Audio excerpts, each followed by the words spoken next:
This is Jordan Grace, and you're listening to the Social Suplex Podcast Network. BWB, this is One Nation Radio. You better get it right. Rich Latta, James Boyd came to give them life. The Blackest Wrestling Podcast has come to kick all ass and drop it 6 feet if they kicking trash. Word, let me welcome y'all to something different. And if you dig it, man, you should let some friends listen. We be getting it in, this on the regular, dude. Ravish and flow, but this shit rude. See, James don't rap, so I had to break it down. The whole network, man, we coming for the crown. Raps in the columns, I keep them both covered. Making the beats too, so the listeners can bump it. Hit us with the rating, yeah, I'm saying it's a 5. Before you hit it, talk, bob your head side to side. It's One Nation Radio, and this is the beginning. It's Rich, and I'm here with James. It's time to listen to One Nation. We got to unleash the power of the pyramid. This is Mike Sempervive from WrestlingObserver.com. Check me out on Wrestling Observer Live every day. And also check out your boys, Rich and James, on One Nation Radio. Hi, this is Kenny Omega. We're listening to One Nation Radio. Check it out, guys. These guys know what's up. Big Kenny Omega fans, and that's all that counts to me. Goodbye and good night.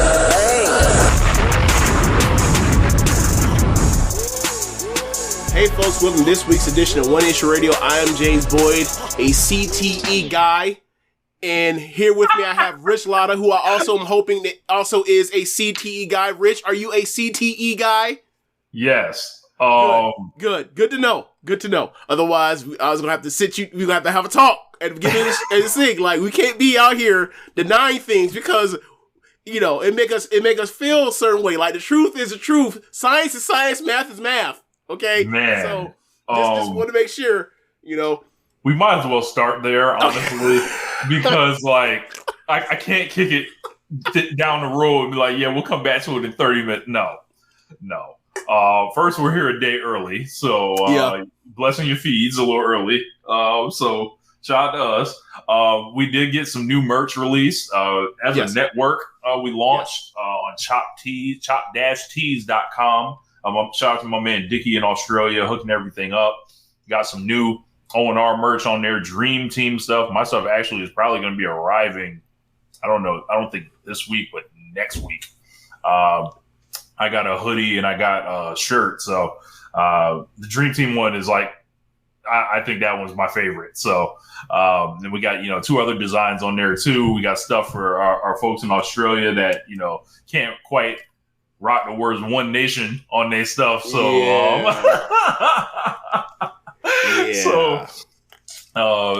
but check that out. I believe you get 10% off the first order. So literally you get to steal from us. As I mentioned on the stream, we did a stream on Friday with a lot of the Social Suplex hosts. Yes.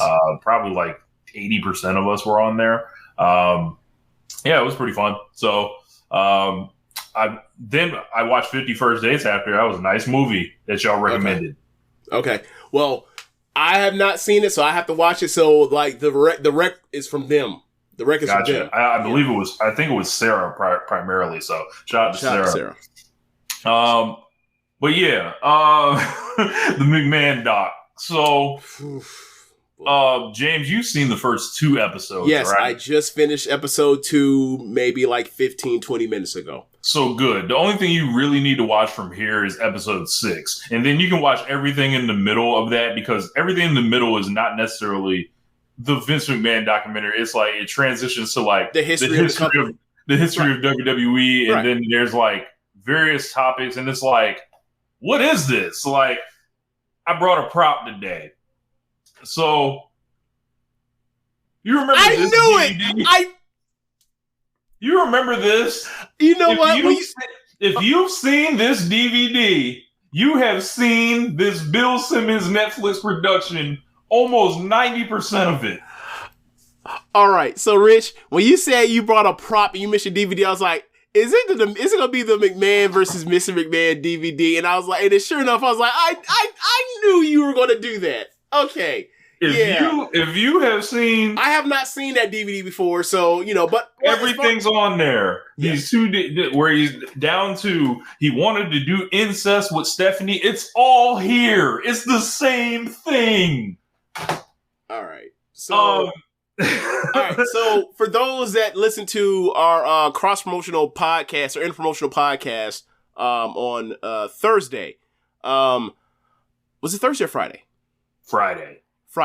Okay. So it was Friday because Thursday I would not have been able to do it because there was a hurricane about 100 miles away from me. So, or 75, whatever. So, on Friday, I mentioned different people at the gym that I go to, the boot camp gym I go to, and one of the people I have not mentioned yet is Katie. Katie is one of the newer trainers. And me and her have taken up a bond on the part where we used to do CrossFit. And for anyone that's ever been around someone that's done CrossFit before, aside from maybe Rich, if you've ever done CrossFit before, someone will quickly tell you they've done CrossFit before. Right? So me and her have struck up a bond, and me and her talk about like some of the terrible things we've done to our body because we both were psychopaths and want to do that thing once upon a time. And I told her like, yeah, I'm into wrestling, whatever else. So I guess it's because of our friendship that we struck up over the months or whatever else. She during day off from the hurricane stuff watched the first 5 episodes of the Vince thing in one sitting, and she was like, oh my God, I had no idea.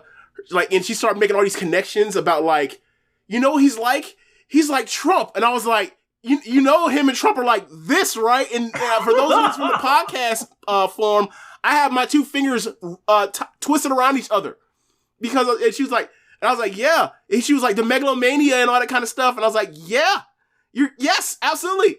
And then she told me all these things. It's like, yes, yes. She talked about how like her skin crawled when she heard and couldn't believe the Owen Hart story about how like they just continued to show after he died. And I said to her, it's not, that's not even the worst part. Did they explain how he died? And she goes, no. Okay. Do you know like those things, like the metal hook things, whatever else, that kind of like lashy or whatever else? And I pointed at an object that was similar. She's like, a carabiner? Yes, that's exactly what it's called. He was attached by a carabiner. He got sued for wrongful death. And then like, I was like, look, I'm long-winded. We're talking right now. I give you another hour about how all awful things he's done that may or may not be in that thing that I have not seen, but I can go step by step through this of what you talked about and give you more layered detail on all this stuff. She mentioned the screw job, whatever else, and I didn't even get into the intricacies because there's no way they covered the intricacies of the screw job at the time to give you the context for why Brett made that decision. And sure enough, I just mentioned to you off air before we started, they went through the typical point they always go through. Vince was back into the corner. He had no choice but to do it. Bullshit. Bret Hart had creative control, and he was going to hand that belt back over. He was not going to show up to WCW with the belt because they would have gotten sued, WCW. No way. They were spooked because they already had intellectual property lawsuit open with Scott Hall before that. So like they basically give you no context to why Brett would like not want to drop the belt. Right. He just looks like a crazy person, and then ultimately like he ends up defending Vince in the long run anyway. It's weird. And also in the context of today, anyone that knows anything about wrestling now realize that even the people that are in wrestling now, this will never happen. The context is and the time frame is totally different from why it was happening then compared to now. Now, you have guys that don't want to do jobs, but they'll do the job and complain about it forever after the end of it now. Or they just won't show up or whatever else. But like, it wouldn't go down that way. It just never would. But yeah, there were so many things. There were so many things to talk about. So like, let's get to, I guess, the One Nation Radio official version of it. Because like, I've been, ever since a non-wrestler got me, we talked for like a half hour, 45 minutes about this damn thing, is like, someone that has no interest in wrestling other than, my friend was watching it. So now I'm like, all right, I gotta watch this thing. And it was already gonna watch it for the show, but now I'm like, I had to watch it. So got 2 episodes in, and yeah, man, like, if you're someone like us, or you're someone that comes across One Nation Radio, you're probably someone that already knows all this stuff.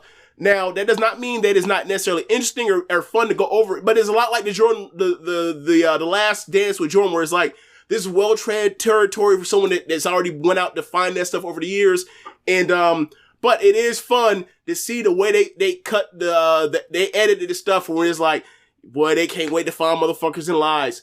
is like when they did when they had Meltzer on talk about like the mythology of WWE being such bullshit, and talked about like, here they go. They, I bet they all talking about, 93,000 and shit. And everybody goes, 93,000. And then Hulk goes, he looks up in the air. He has number remembered. Hulk Hogan, if he had the gumption, would have tattooed that Will Ospreay tattoo. He would have tattooed 93,100 on his skin, but he didn't. He looked out there and counted that whole six digit number. And Hulk was like, and then Meltzer was like, yeah, 78,000. Get the fuck out of here. All that shit about Hogan, about Andre never being defeated. Yeah, he been defeated. They show clips of him getting his ass thrown out of Rumbles. It was showing Hogan literally slamming him. Yeah, been slammed like a bunch of times. And the funny part is at the beginning of the episode, the first episode, they show Hogan slamming Andre, and then they showed another one. They showed the one in Shea Stadium, and then they showed a different one.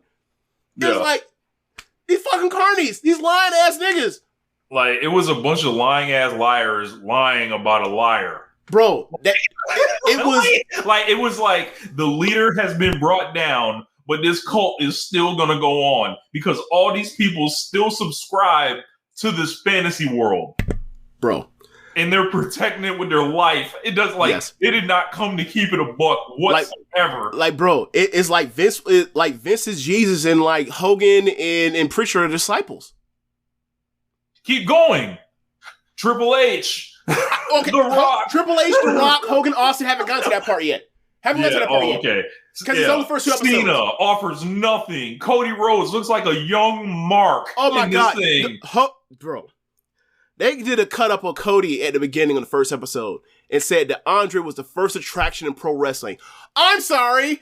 I thought your dad and a bunch of his other predecessors being NWA World's Heavyweight Champion were the national draw across the whole fucking country, across all the territories, by saying, hey, we are all a partnership. We have all made the committee meeting and decided that Lou Thesz is going to be the fucking champion, and he's going to take his ass from St. Louis to wherever the fuck, whether it's Georgia or Florida or California or St. Louis or Amarillo or whatever else, and he's going to face your local champion, and you're going to draw your biggest house of the month.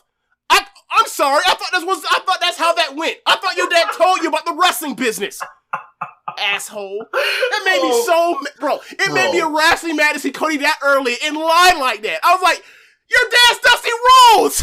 This shit was niggas talk about the freako. This is a lie off that these niggas was doing. This is a lie off. I couldn't believe it, bro. I could not believe it. Bro, there's another part when, I don't know if you got to this part where they were talking about, yeah, Vince, so you bought out the territories and all that, and you purchased every top star, essentially brought them to you. Just business.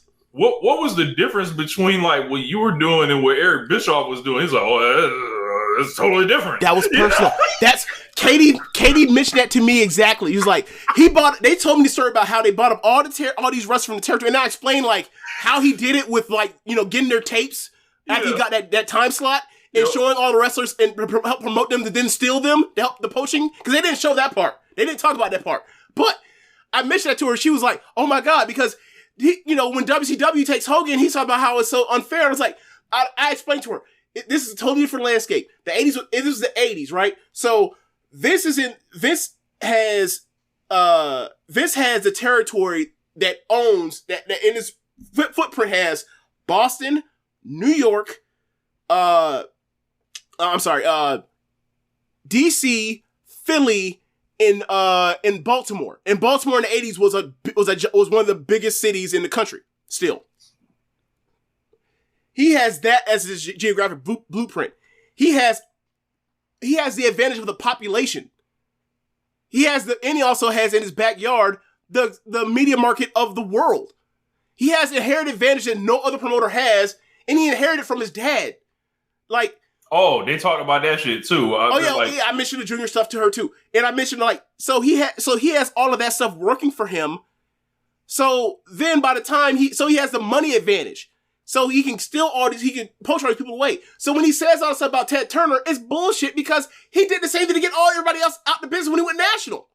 And she was like, oh yeah, that does. She understood it immediately. As someone that doesn't watch this, someone that just give her the added context of how unfair advantage he had. Like him crying about Ted Turner, his billion dollar Ted is like, you're a multi-millionaire compared to these, people that are struggling to get $1 million, right? Like, Crockett, how fluid was the $1 million he had? Yeah, man. Right? Like when he had the jet, right? Does he have to sell the jet to have the $1 million on hand to get the cash? You know what I'm saying? Get the hell out of here. Them boys in the red like Pyru. But there was like, a whole part where Vince essentially admits that he's not self-made from this shit, and then they were using the profits from the company to pay for the company, and so it's like they just said robbing Peter to pay Paul. Yep. Yeah. So like which we knew, but this is like on Twitter. Oh no, Twitter, Tony Khan, his dad's an NFL owner. Oh no. Yeah. So I would like more people to come to the light on that. Your father's a Nepo baby. Yes. There is just so many absolute lies and then just bizarre things. Like, and the way it's kind of glossed over because, all right, this is a difficult task, right? This was damn near a suicide mission for Bill Simmons and Netflix. If they were expecting some kind of honesty at all, David Shoemaker was on this thing. And this was an impossible task to try to like bring people to the carpet that were designed to lie to you. Right. Like, yep. And then like between everyone that I saw, they've lied so much that they think it's the truth now. Only Dave Meltzer and Tony Atlas came out of this thing looking remotely like charming, credible, or anything like that. Well, I mean, I would also throw in like the pieces from Costas and also Mushnick. Yeah. He's a scumbag. Phil Mushnick, yeah. I throw them in there, but that's the same thing as like it's funny that like we have the credible journalists, right? New York Post, NBC, and and then you have like, the one that's actually that's actual like ring in life is actually pro wrestling. Dave Meltzer is like, so most of the only person, like, obviously we know that Simmons has been a subscriber to the Observer for years, on and off or whatever, or on the whole time, whatever. But it's like, okay, so for the people that for decades have been so mad at his match ratings, therefore his reporting has to be bullshit and everything or whatever else. He's not a real journalist and he's out here for to kill WWE. He's on the dock for WWE that brought everybody in that would approve or yay or nay to everybody. Interesting. Interesting how that works. Right. Are we going to continue to pretend that like Dave Meltzer like lied about Roman Reigns having leukemia when he never said such a thing? Are we still doing that? Like he doesn't love WWE's draws, like come on, man! Like he doesn't sit down on both knees. He doesn't rest on both knees to suck WWE's dick. So therefore, he's So therefore, there's like Triple H in this thing is funny too because it's almost like I can't wait to get to that. He's trying to not say too much or whatever, and every time he pops in, an indictment. Every time he pops in, it's like this phrase where it's like he tries to like drop something like profound on you, but it don't quite like.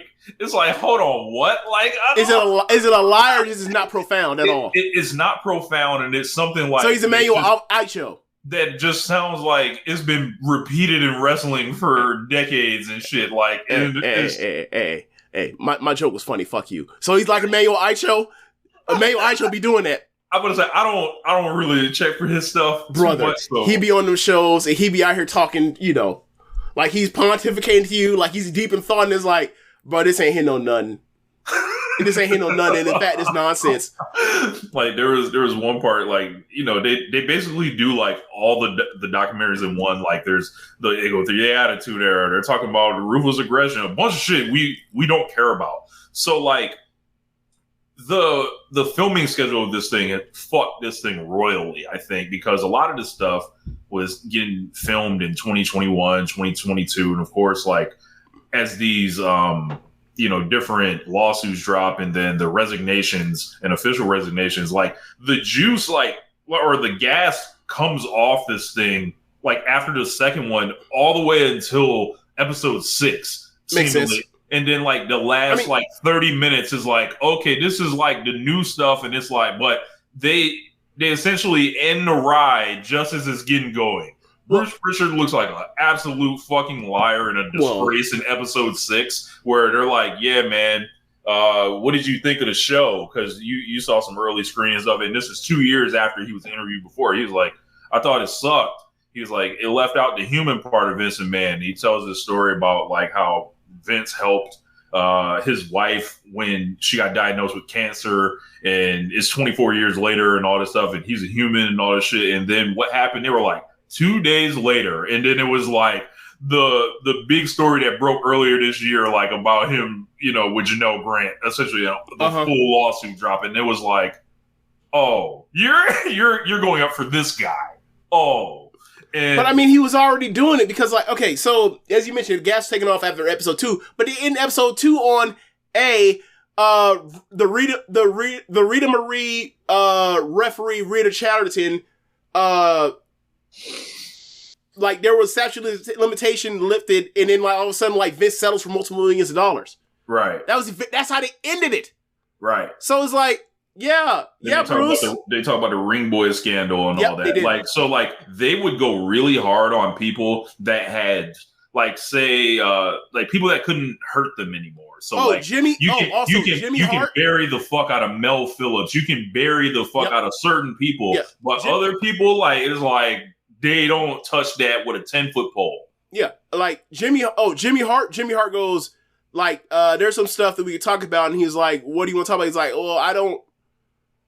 He's talking about like relationships, whatever, and things that happen backstage. He's like, well, I don't know what I can say. He looked like he ain't been given the script. Right. I was like, oh boy. And it was like, how do you let this get out on camera? Look, there was a certain point where Paul Heyman is in the background of Vince getting interviewed. And Vince has been getting interviewed so long, he's like losing track. So like they're repeating to him like storyline, like in the back. So they were like trying to tell him like he's got a bunch of handlers. Like I couldn't imagine sitting with Vince McMahon and expecting him to like tell you these things and remember these things accurately. And it's like they don't know exactly what they can say because Vince doesn't know what he wants to say. And also because of this, because of what happened at the end of or last year or whatever, or 2002, like they had to stop this. So they're left with, trying to, the main character leaves. Now they have to like try to retrofit a narrative to self the continue off this piece of this documentary, right? So like they were stuck because he don't want to answer more questions because he, that's evidence. Yeah. At one point, they're talking about Benoit. They're talking about the Undertaker. Oh, so the Undertaker looked like a fucking mark, by the way.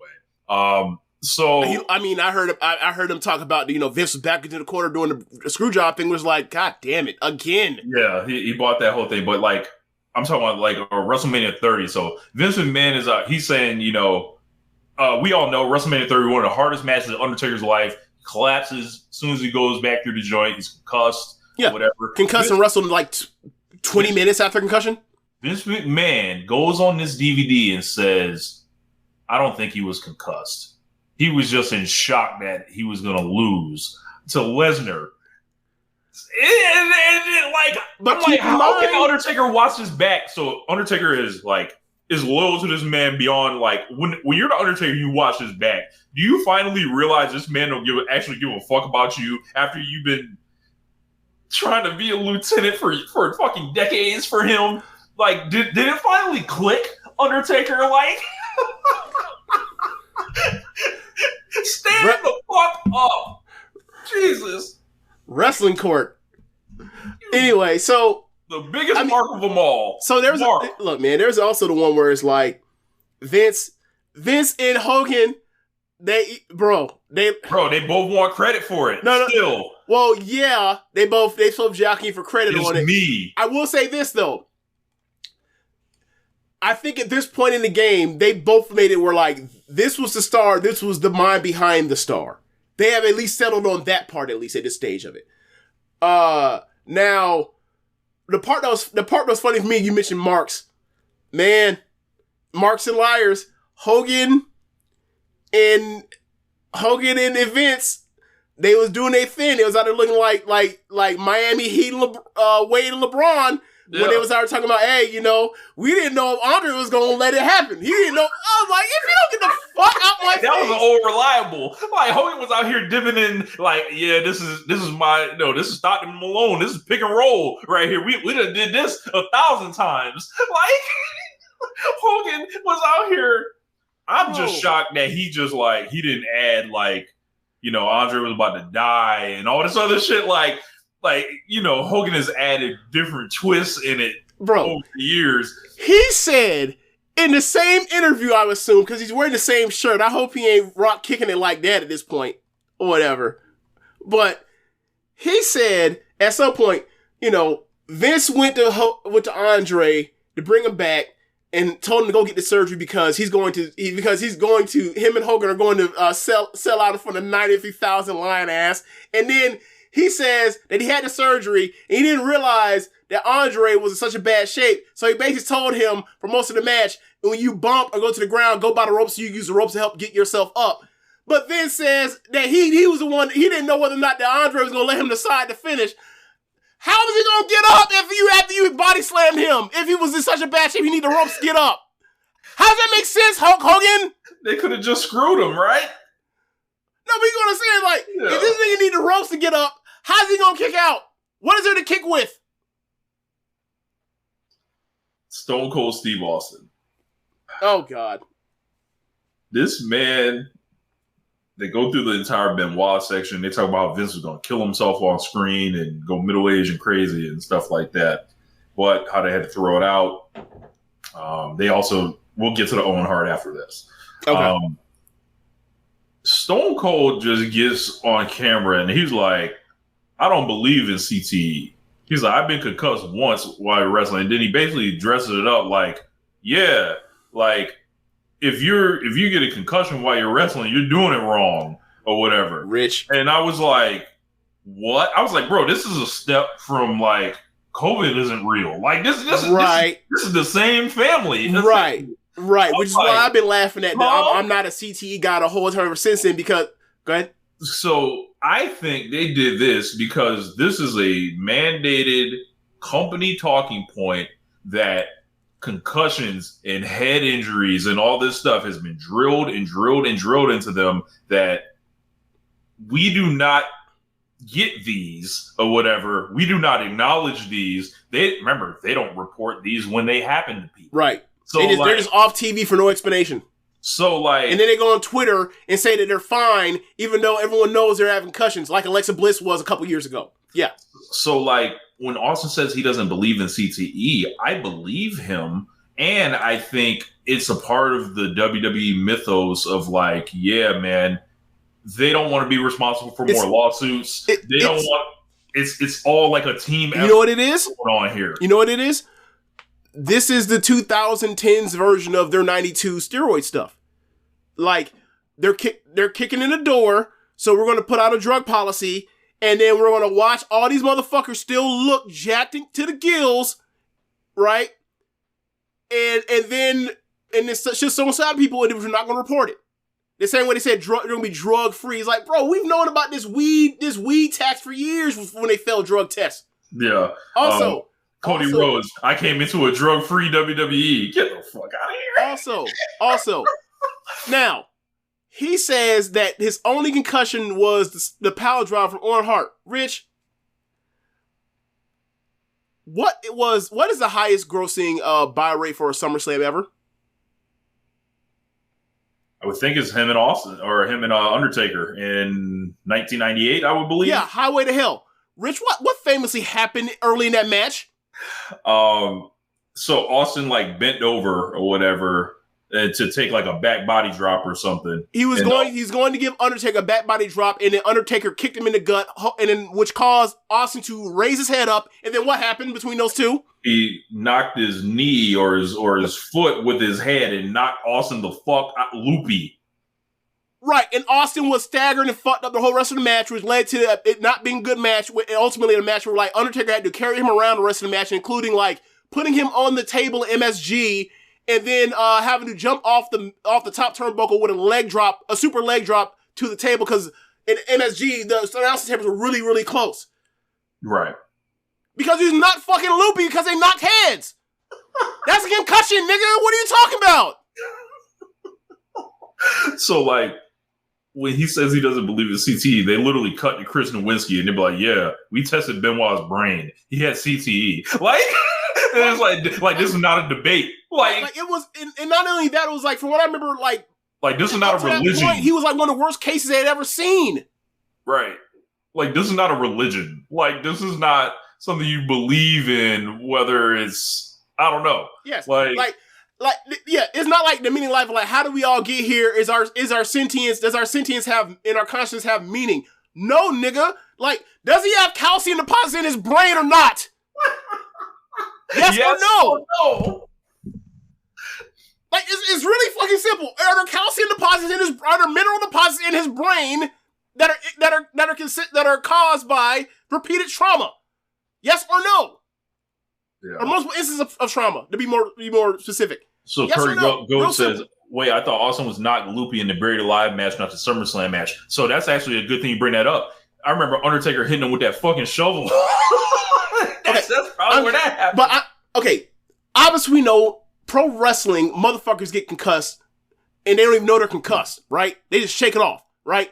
And a lot of people just think there's in between, being blacked out and having your bell rung. No, your bell rung is probably a concussion too. So we're not getting to that. My joke was the highest selling the biggest buy they ever had for a SummerSlam was him in the main event getting fucking loopy. What's he talking about? It's a notably famous match. He was doing the hottest part of the company. He probably doesn't remember, James. God damn it. That's a good point. He probably does not remember. I forgot about that. You don't remember the concussions you got. That sounds like the joke that's been going around on Twitter lately. That's I'm like, kind of it. No. Like the joke, the meme that's going on. We're like, hey, once I do this verbal sound or whatever else, right? Like once I clap my hands, Rich, you will never remember that you were gay. Yes. Right? That joke, like, bro, once I hit you with this fucking shovel or we knock fucking heads, you will not remember that you were concussed. The same way that Mick Foley does not remember parts of Hell in a Cell with Undertaker. Yeah. Undertaker was saying he does not remember WrestleMania 30. He's not. Oh, he said that? He literally said it on the shit. What a shocker. Maybe someone should pull it up on, I can't say the network. Someone should pull it up on Peacock for him. Yeah. It's like, and just this entire production was just like, for me, it was unserious. And it was like. Owen, you were going to talk about Owen. The Owen thing where Vince McMahon is basically talking about, yeah, man, it happened in the dark. The fans had no idea in the building. And if I died, I want the show to go on. And then Who said this? Vince. Like, this man Blood's still on the mat or whatever. So they don't make the announcement in the building.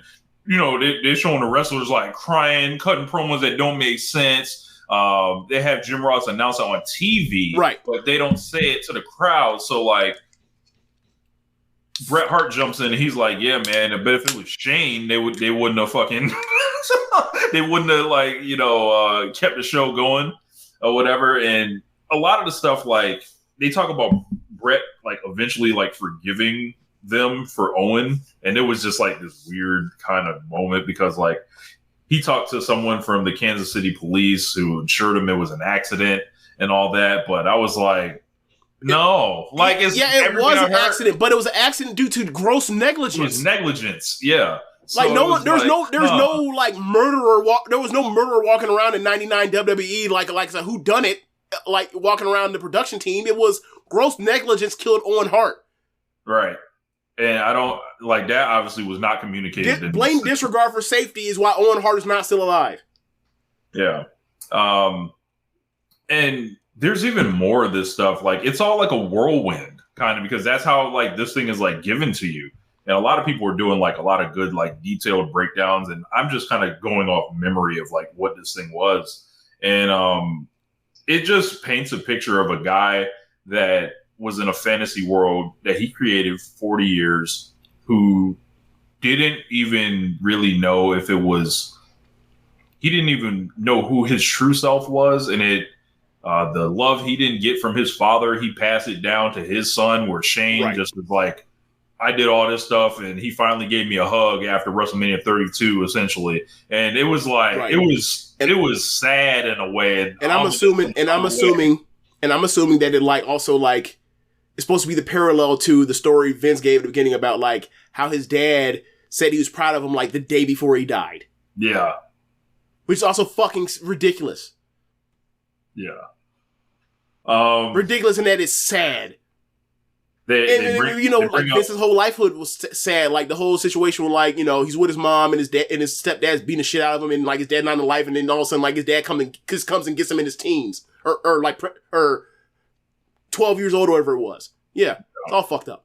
So like, it's a they basically talk about like how Stephanie was kind of one that emerged essentially as the one. They talk about she became a television performer and the whole thing with Triple H, and there's just a lot of like, they have Trish on there. Trish looks awful in this thing. She basically defends the dog barking segment because it was like, it was a work. It was entertainment. Like, and it was like, thanks, Trish. No, Trish.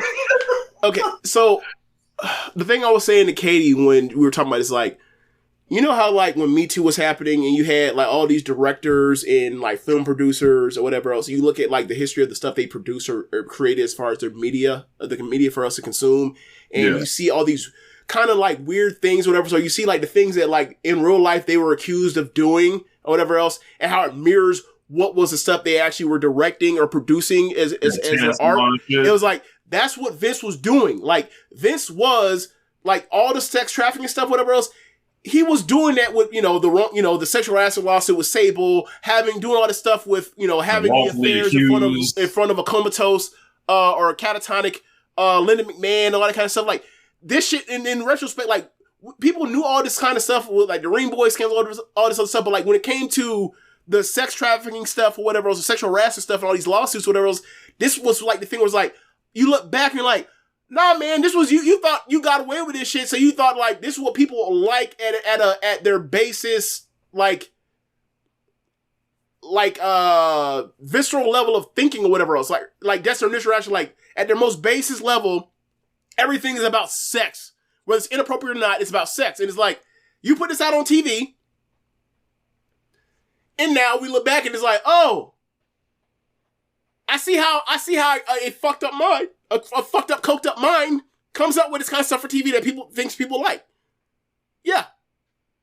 They bring up the Ashley Massaro stuff, how they essentially covered that rape up that took place. They said some shit like she never reported it, and so they didn't do anything about it.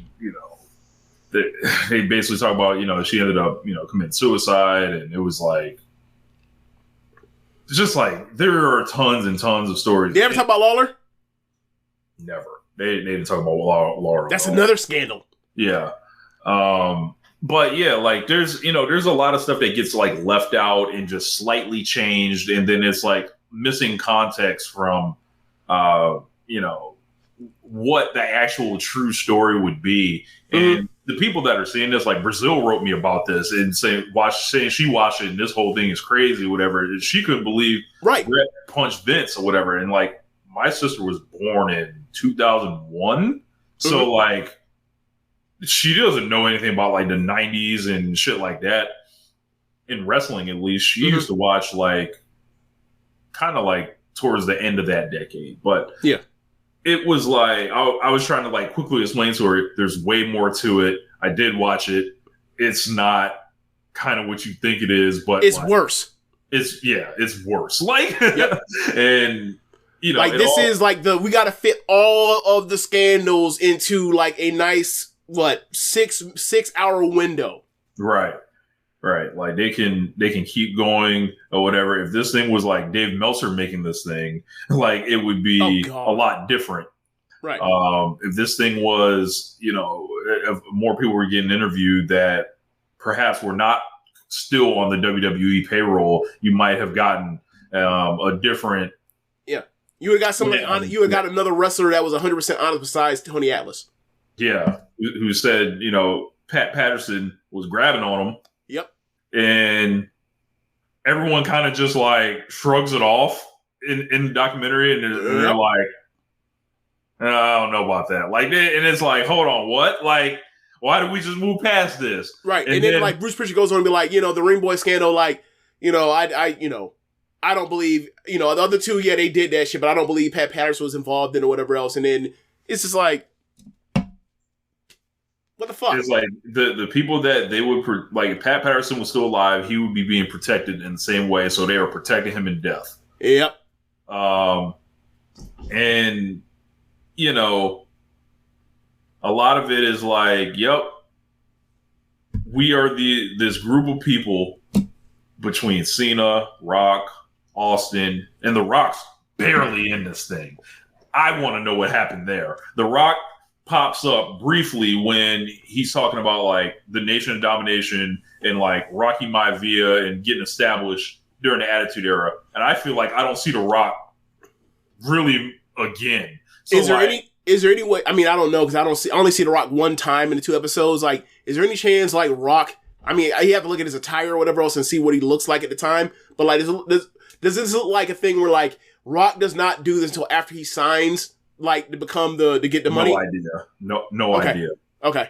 Because I'm thinking like maybe he's like, I'm not doing this shit because I'm still in Hollywood. I'm not trying to get my ass fucked up with them. And then all of a sudden he comes in and gets that $30 million. He's like, all right, I'll sit down for one interview. I mean, Cena's all over this shit. So like, I don't know, but Cena's but Cena has put his neck out there for Vince in a way ever since all this shit has hit the fan in the last 2 years in ways that Rock has never. He's still like Rock. Look, I ain't heard Dwayne The Rock Johnson call Vince McMahon a friend in the last 2 years, like I've heard him say about with Cena. The way Cena's done it. Have you? I don't recall. I don't know. Like Rock was like, absolutely the fuck not. That shit over there, I ain't with them. A backdoor deal was made. Essentially, like, hey man, it's shit that we don't know about, but it's like, yeah, man, like you come in here and step in for me while we transition Vince out of here. But this thing was the piece of media to separate Vince McMahon from WWE, and it's like they're trying to give repeated example after repeated example to show. You're right. I think once the shit hits the fan in 2022, I think this documentary changed. Oh, absolutely. So, like, I think like maybe they were always navigating for a deal for them to move one of them, Raw or SmackDown, to Netflix. And this was the gateway for it. Like, but I think it was almost supposed to be like, we're going to cover, the most interesting man in the history of pro wrestling, right? Or the most important man in the history of pro wrestling as a gateway to get people interested in WWE now being on Netflix. And now that they're still going to Netflix, is like, Bad Man Gone. Like, we're still going to do that. We put all this money into this fucking thing. We're going to bury him and separate, and put a, huge line in the sand. From WrestleMania 40 on, it is Triple H and Dwayne The Rock Johnson and the people that are carrying this thing forward that this bad man has been removed from. We're moving on. Is that like it's when they talk about it's Bill O'Brien's Penn State post Paterno. Yeah, like there's like they talk about Stephanie was joining the company stepped up to take over for Vince after leading the thank you chants, how she resigned. And I just reread that statement again because they put it in there when she's like, I'm going to basically resume my leave and I'm going to one-up it with my official resignation. And it's just like, I'm like, well, so who dropped the dime on Vince? Can we start asking this question out loud right now? I still got my, who I still think did it? I think Stephanie did it. Rich. You know what's funny? I think Stephanie did it.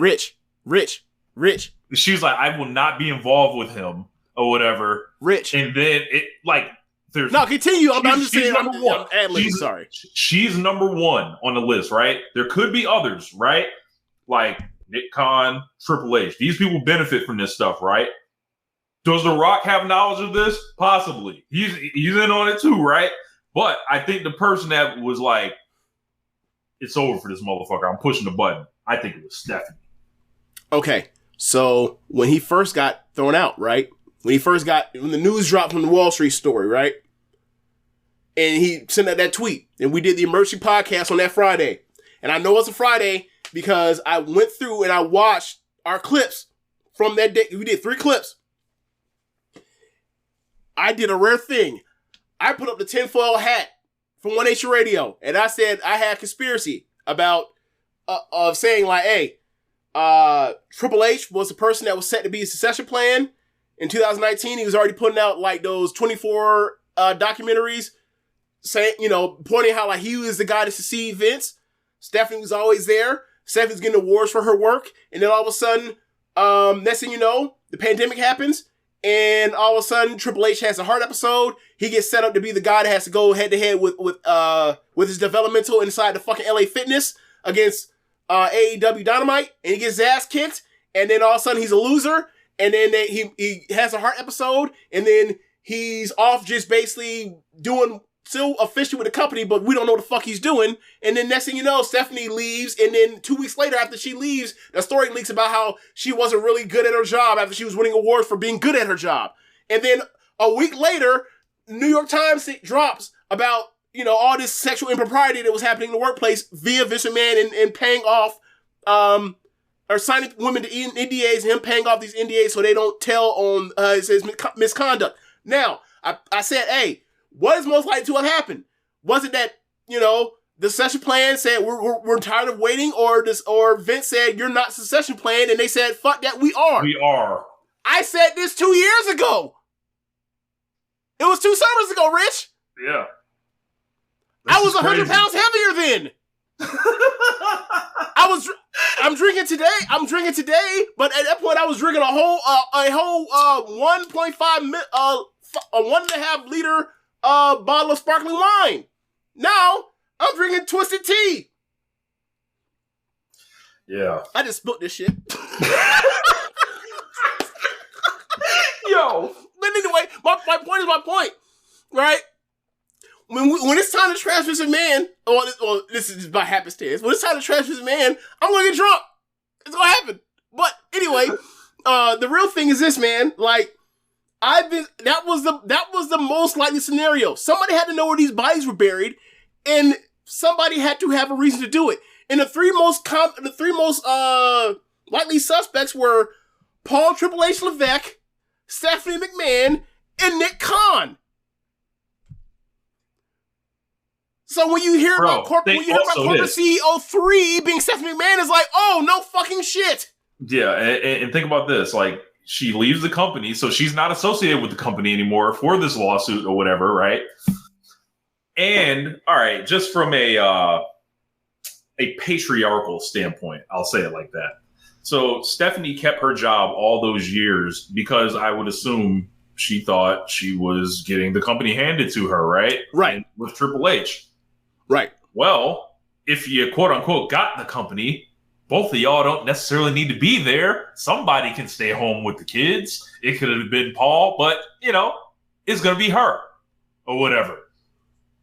While Triple H gets to do the thing that he always wanted to do, there's no need for Stephanie McMahon to still be there.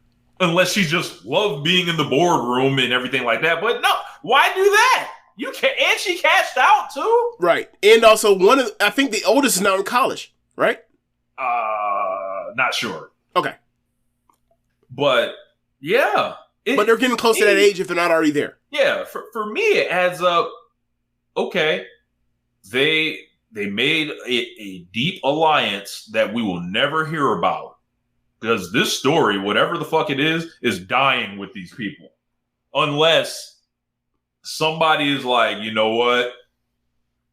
I know what happened. And they give it to Meltzer, or they write a book, or something. Mm-hmm.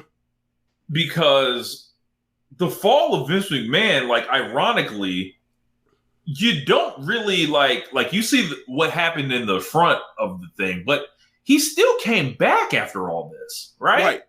And So he came it's back because, remember, Meltzer was talking about that for months before it even happened. Like, Vince feels like he made a bad decision by doing it, and he wants to come back. And then he made the whole play where, like, I'm installing new board members. They're going to vote in my favor to bring me back on. And then I'm going to throw out people that helped oust me. And then I'm going to sell the company. And we thought at first, it's like, oh no, he's saying he's going to sell the company. He's not really going to sell the company because he just wants his chair back. And then ultimately he did sell the company.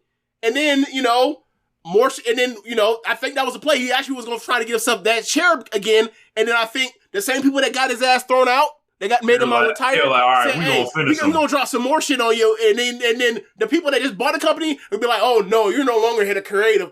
No, brother. You're not on the board. We're going to invent a fucking executive office or executive position for Triple H to call himself the Booker. We're gonna call him the creative of. The chief creative officer, the chief content officer, right? Yeah, chief content officer or something like that. Whatever. Yeah. What an elaborate way to say showrunner. Yeah. Man. Fuck them. At the end of the day, that's kind of what this comes down to. It's like, this is bullshit. This whole thing is bullshit. If you watch this thing, you know what's in the like episodes 3, 4, and 5, essentially. And they dressed it up in pretty modern documentary, fashion. The dim lighting, the super high grain film, the very nice interviews, like the high def cameras. Like it's a really it's put together beautifully. Did they talk about the massage parlor thing in the mid 2000s? Yes, and then they talked about how like there was a Mickey James storyline that Mickey James. No, like a different one, like where she was like basically false accusing a guy of like touching her and stuff and they literally play the whole clip or whatever. Christ. And it's like more of that shit, like, oh, this shit that was going on in your life, you just putting on the screen just as a ha. Yep. And like the thing about it is like another part is another framing that I don't know if this paralleled on purpose, but like it's there is like how he made Hulkamania off of, the way they're talking about it is like the way that it's so funny because the way that like wrestling fans that don't like hearing about the backstage, like they don't like hearing about how the strings are pulled to the machinations of making these stories work or whatever else is like, they don't like that like, hey, they're moving this person out the way to lose somebody so they have a transitional champion, a heel, a bad guy to then make the next guy a hero of the champion without having to interact with a guy that actually people really loved, like Daniel Bryan and Roman Reigns. And then you go back and you hear about like, all right, I'm going national. I got the company from my dad after selling him his own money, basically. We gotta get Bob Backlund the fuck out of here. We need to get Backlund the fuck out of here, but we can't have Backlund go against Hulk Hogan. So we'll have the Iranian dude, wrestle and beat Backlund, and then Backlund then Sheik will then quickly lose to Hogan, right? And then they also talked about it with putting it after they did WrestleMania 6, how they had Slaughter take the belt off of Warrior and then like to get it back to Hogan, right? So the way they talk about it, like that's interesting, or is like that's the same way that we talk about when you're someone that's watched a lot of wrestling.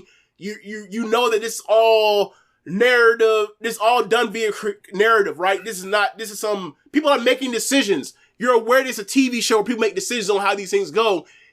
Meanwhile, we gotta go online and be like, just enjoy the show. Yeah. These are the people that create the show. Talk about it. So yeah, man, like it's just, it was, I forgot my point ultimately was for that, but like, I know my point was, like, to talk about how, like, the blatant ways of moving this stuff around, and then, like, meaning, like, they have all this control on all this kind of stuff. And then, like, you talked about the Mickey James thing. It's like, all this stuff is intentional. There's a lot more planned out. Let me phrase it. If it's not intentional, it's happening at a subconscious level. I'm sorry, I'm probably slurring. But you get my point.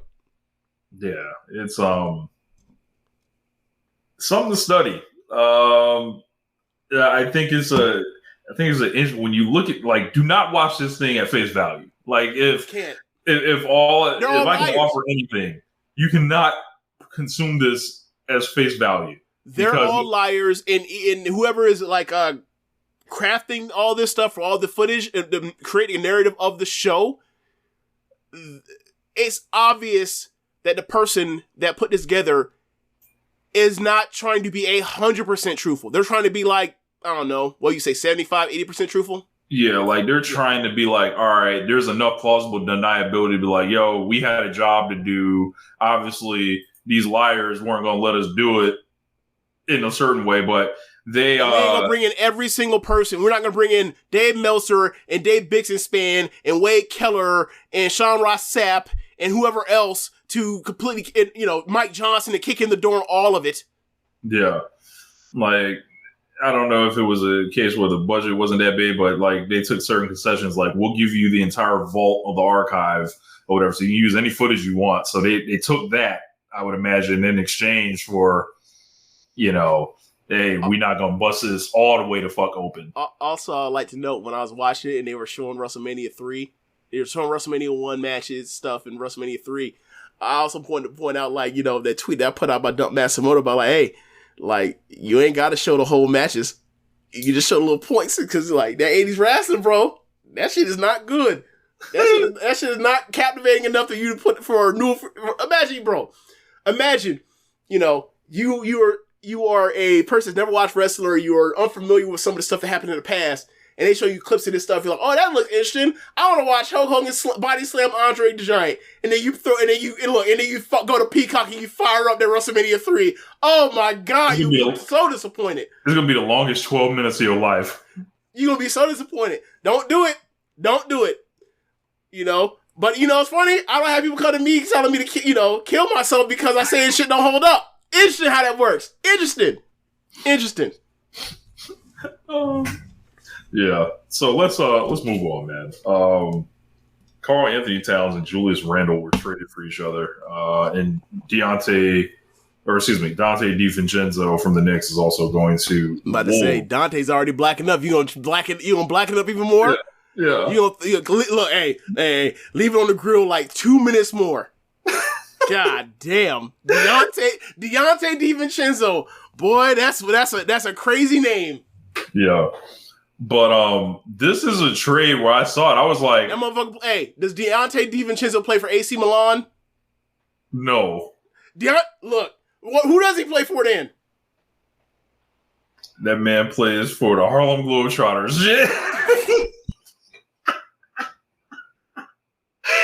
Okay, fair enough. He on the N1 mixtape circuit. Correct. Okay. So this is like he plays soccer. But okay. This is like the rare trade where I'm like, y'all didn't have to do this, but like, all right, whatever. Like, I don't know why. Like, I think it just has to do with money on the Wolves' part. I don't know if you're the Timberwolves, you can feel like you got better necessarily. Oh no, you got worse. Like, floor space in his ass now. Like, you get somebody else, like another wing to go with, but he's probably not going to start anyway because they've got defenders, and they only went 6 deep essentially. They're going to start Naz Reid now, right? They have to, right? Like, but they might start Randall instead. I don't know. Like, well, I'd imagine they play super big with they go, Rudy at 5, Randall and Naz Reid at the forwards positions, and they, they play gigantic with, Edwards at 2, and then Dante or Mike Conley is a small forward, that's the guard rotation. Yeah. It basically wrecks our floor spacing. Karl Anthony Towns goes to the Knicks, and I was like, that New York media is going to, like, eat him alive. However, he's from New Jersey. He kind of knows what to expect, and he's not the same Karl Anthony Towns I think he was earlier in his career. But it definitely. I think this playoffs was a good thing for him. Yeah. And seeing him with the Knicks, like, I like the fit. Like, if you put him and, Jalen Brunson and, they got OG. Like, I think if you're a Josh Hart, you're a Knicks fan, you got to feel like you can win the East, right? I will put them number 2. Like, and I thought, honestly, like, okay. Do I trust Karl Anthony Towns at this stage to live up to the pressure of wrestling, of playing in New York City and being the second best player on a team that can win the East right now? No. But what I do trust is that he is charismatic and funny, and I think that there will be a very good team, and I think that, like, they will like his personality. Or whatever else. And they will like the media hits he does. Like when he goes on the mellow stuff or he'll go do Joe Budden or whatever else. He'll do the podcast. Because when he does the podcast, he's a funny guy. Mm-hmm. Like he's a likable guy. That only buys you so much if you go out there and you choke it out, obviously. You get what I mean? But like, I think that like from a personality standpoint, he's somebody that actually works for New York. My problem or my worry is that if it goes wrong at some point, or if you have some type of meltdown that costs them, they could turn on him and it could spiral really badly. And to be honest, that's what happened with Randall in year 2. Yeah. So, the thing for me is like, I like the fit basketball wise of him being on the Knicks. I see that as an upgrade over, losing DiVincenzo, even if it's losing DiVincenzo and Randall. Like, Randall already you cannot trust in a playoff series. He was kind of already factored out anyway. Like, I mean, the year before he played so bad in the playoffs, and then this year he was injured. Yeah. But like, he's a guy that when his shot is not going, he will not do anything else until he gets another basket. Until he sees the ball going to rim again. Well, not all the time, but like that. It seems to be a case where like he'll have lapses in focus or effort or whatever else because the shot's not going. Anthony Towns ain't like that, and also Anthony Towns is a rangier guy, more length, a much better shooter, and he's just more complete offensively. He's more of a threat offensively. Like you can space him out, and like for the East, you're going to need somebody. In theory, you're going to need somebody that can guard Porzingis. In theory, he's a better matchup for the Celtics. Now, same draft. JML made a great point. He doesn't like guys who you make a trade, just face one guy, because there's obviously doesn't mean you want to face them necessarily. Mm-hmm. You got to go through who you go through to get to them. There's no guarantee you get to them, right? So, that's a perfect example of like, the Timberwolves, they were built to beat the Nuggets. They beat the Nuggets, and then they had to play another team that didn't have the same issue or didn't have the matchup for them, and then they went out there and what happened to Rudy Gobert? He got getting put on the island, and the island kept getting deserted for him. But yeah, like number 77 kept lighting that ass up, cooking him. And look, 11 was cooking them too. So yeah, like, but I think personally, like, Indiana beat them in the playoffs in Game 7, beat their ass. I think they now match up with Indiana more. Anthony Towns can do a better job trying to chase all them fucking guards around than Randall can. So I like that. And also, like, you're gonna be more punished by Anthony Towns and his 3-point shooting ability by playing those small guys than with Randall. Because three's worth more than 2s. Yeah. Against the Bucks, they're going to overpower you anyway because they have the size advantage and all that kind of stuff. But at least you got more range to shoot threes. You got more space for Brunson, right, to cook. Miami, you have someone that can actually defend Bam. I think that Bam... I like Bam, but Bam, whenever he plays someone bigger than him, he struggles. Anthony Davis kicked his ass in that finals. We all saw that. He had nothing. He could do nothing with Jokic because, of course, he's too big. There is a gigantic size and length advantage that Anthony Towns has over Bam. I think that's somebody you can deal with, like where if you need to go small to deal with whatever whatever Spoelstra's gonna cook up. I think Anthony Towns answers more questions than Randall could. So, like, I think for most matchups, except for the one matchup, which JML pointed out, which is a good one, what happens when you have to guard Embiid? And I'm like, what was Randall going to do against Embiid? Not a damn thing? Okay, then. You know, so I think, I think personally against all these teams they can potentially see they have to go through to get to win the East, I feel like I like the Knicks more. I like the Knicks more going into 2025. I actually think they have a puncher's chance of winning the East. Last year, I thought they didn't have a chance in hell. I knew, like, I didn't know if they could have beaten Indiana, even if they were healthy, but Indiana whooped their ass at the crib in Game 7. That game was over at halftime. Yeah. So, do you find it funny that now, like, you know, they had Patrick Ewing for all those years, and the thing was, like, Patrick Ewing is a big man that would go away from you rather than into you, and they got that again with Karl Anthony Towns.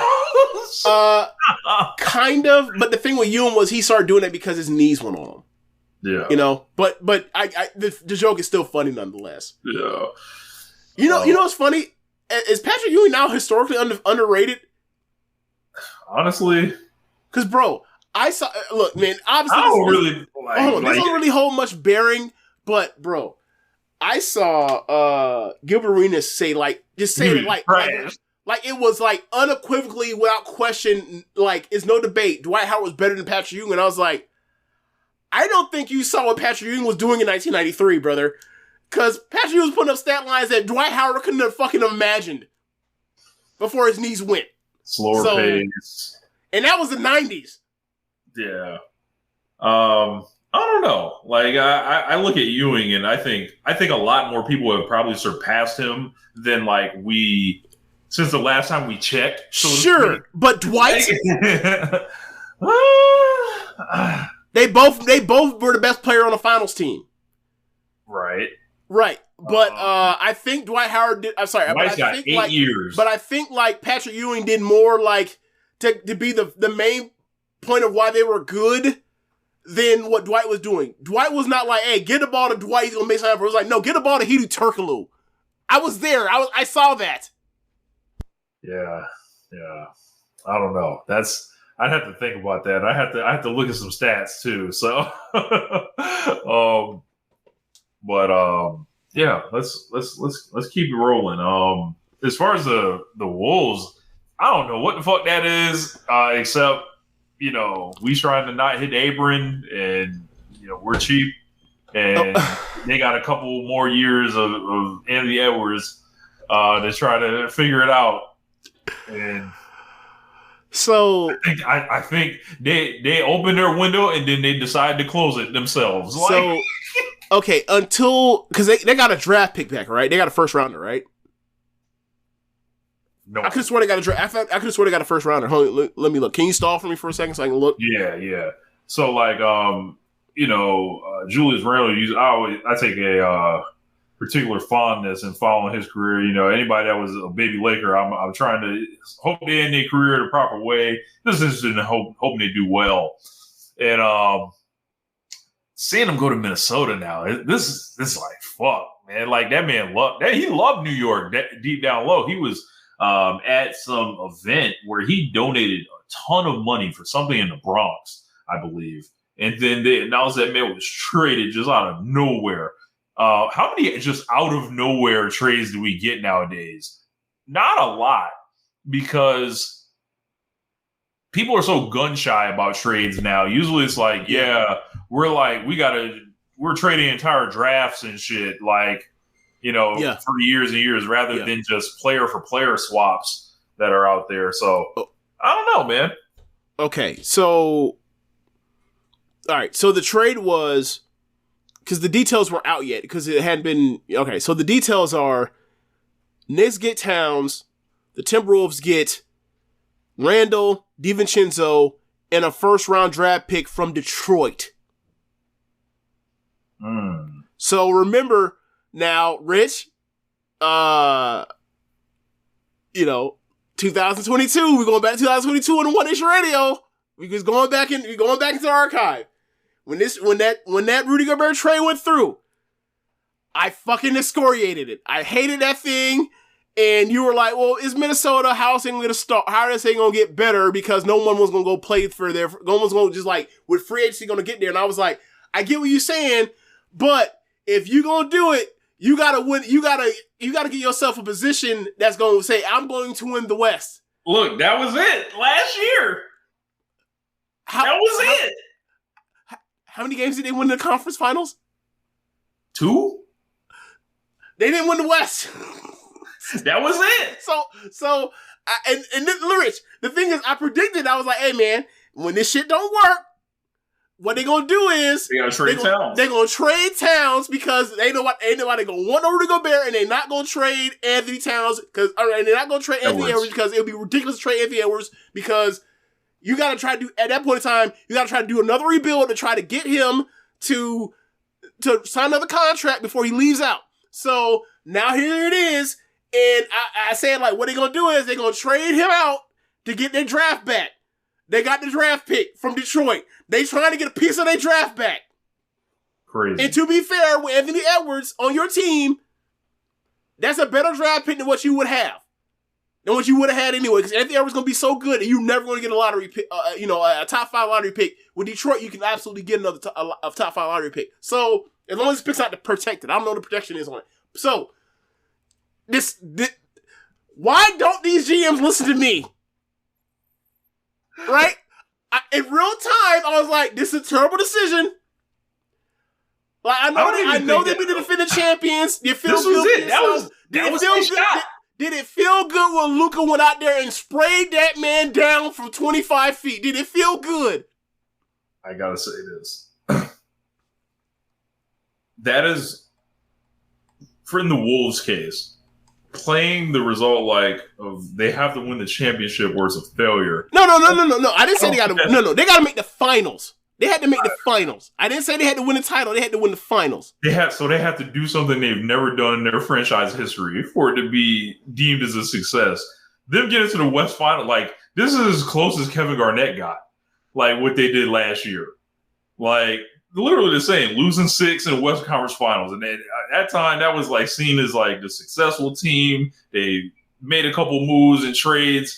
Mortgaged a future for that. Rich, but you mentioned that point, right? What happened 2 years after that? They missed the playoffs the next 3 years, I believe. No. Well, I mean, what happened 2 years after that? They don't make the playoffs, and then the third year, and then after that second year, they had to trade fucking KG out. And traded KG out of there. Well, yeah. That's my point. You are going to. This is the kind of things that happens that make you make the Stars sick. You finally got me this close, and then the Stars oh my God, we backtracked to being this close. I'm now in my late 20s. I'm never gonna have another shot at this. Get me the fuck out of here. It repeats itself time after time after time. It happened with KG. It happened with LeBron. You can't skip steps. If you skip steps, you are dead. Look, team building is really hard because you always think you have a plan, and then all of a sudden your plan is going to fruition. The only time there's ever been a time where someone had the plan completely done and had all the picks right and got all the picks right, and then blew it up after that was Presti with OKC, right? They never won a motherfucking thing. Right. There's always I get Embiid, but then I draft Markelle Fultz instead of Jason Tatum. There's always some shit like that fucks it up when you have this plan on rebuilding. The Warriors plan, that's the perfect scenario. Whereas we get we draft some guys, and then we get Andre Iguodala to come, and then we have another guy that hits right in Draymond. And we lucked in that because David Lee got hurt, right? That's a perfect scenario. But most of the times it's we're going to, and also Boston another scenario. Yeah. Boston and the Warriors are the exception to the rule. It's really hard to build a team. Boston had to go through years of just failure after failure after failure after failure after failure. But if you're the Wolves, you're historically inept. This was as good as it was going to get. That's my point from it. It's this is what they had to do. They clearly don't sign free agents. They clearly ain't demonstrating themselves to be maestros as far as a destination. Nobody wants to No, I'm Rich. I'm not saying even go back in time that you were defending it. You were agreeing with me, but you were like, well, what else are they gonna do? They're just gonna lay it down, just never try. That's right. Your point was, what, they gonna never try? My point, I was saying, like, I get what you saying, Rich, but I know you see what I see, and it's not gonna be pretty. It's not gonna not be painful. Because when every hour's leaves, it'll be like, fuck, we're gonna suck again.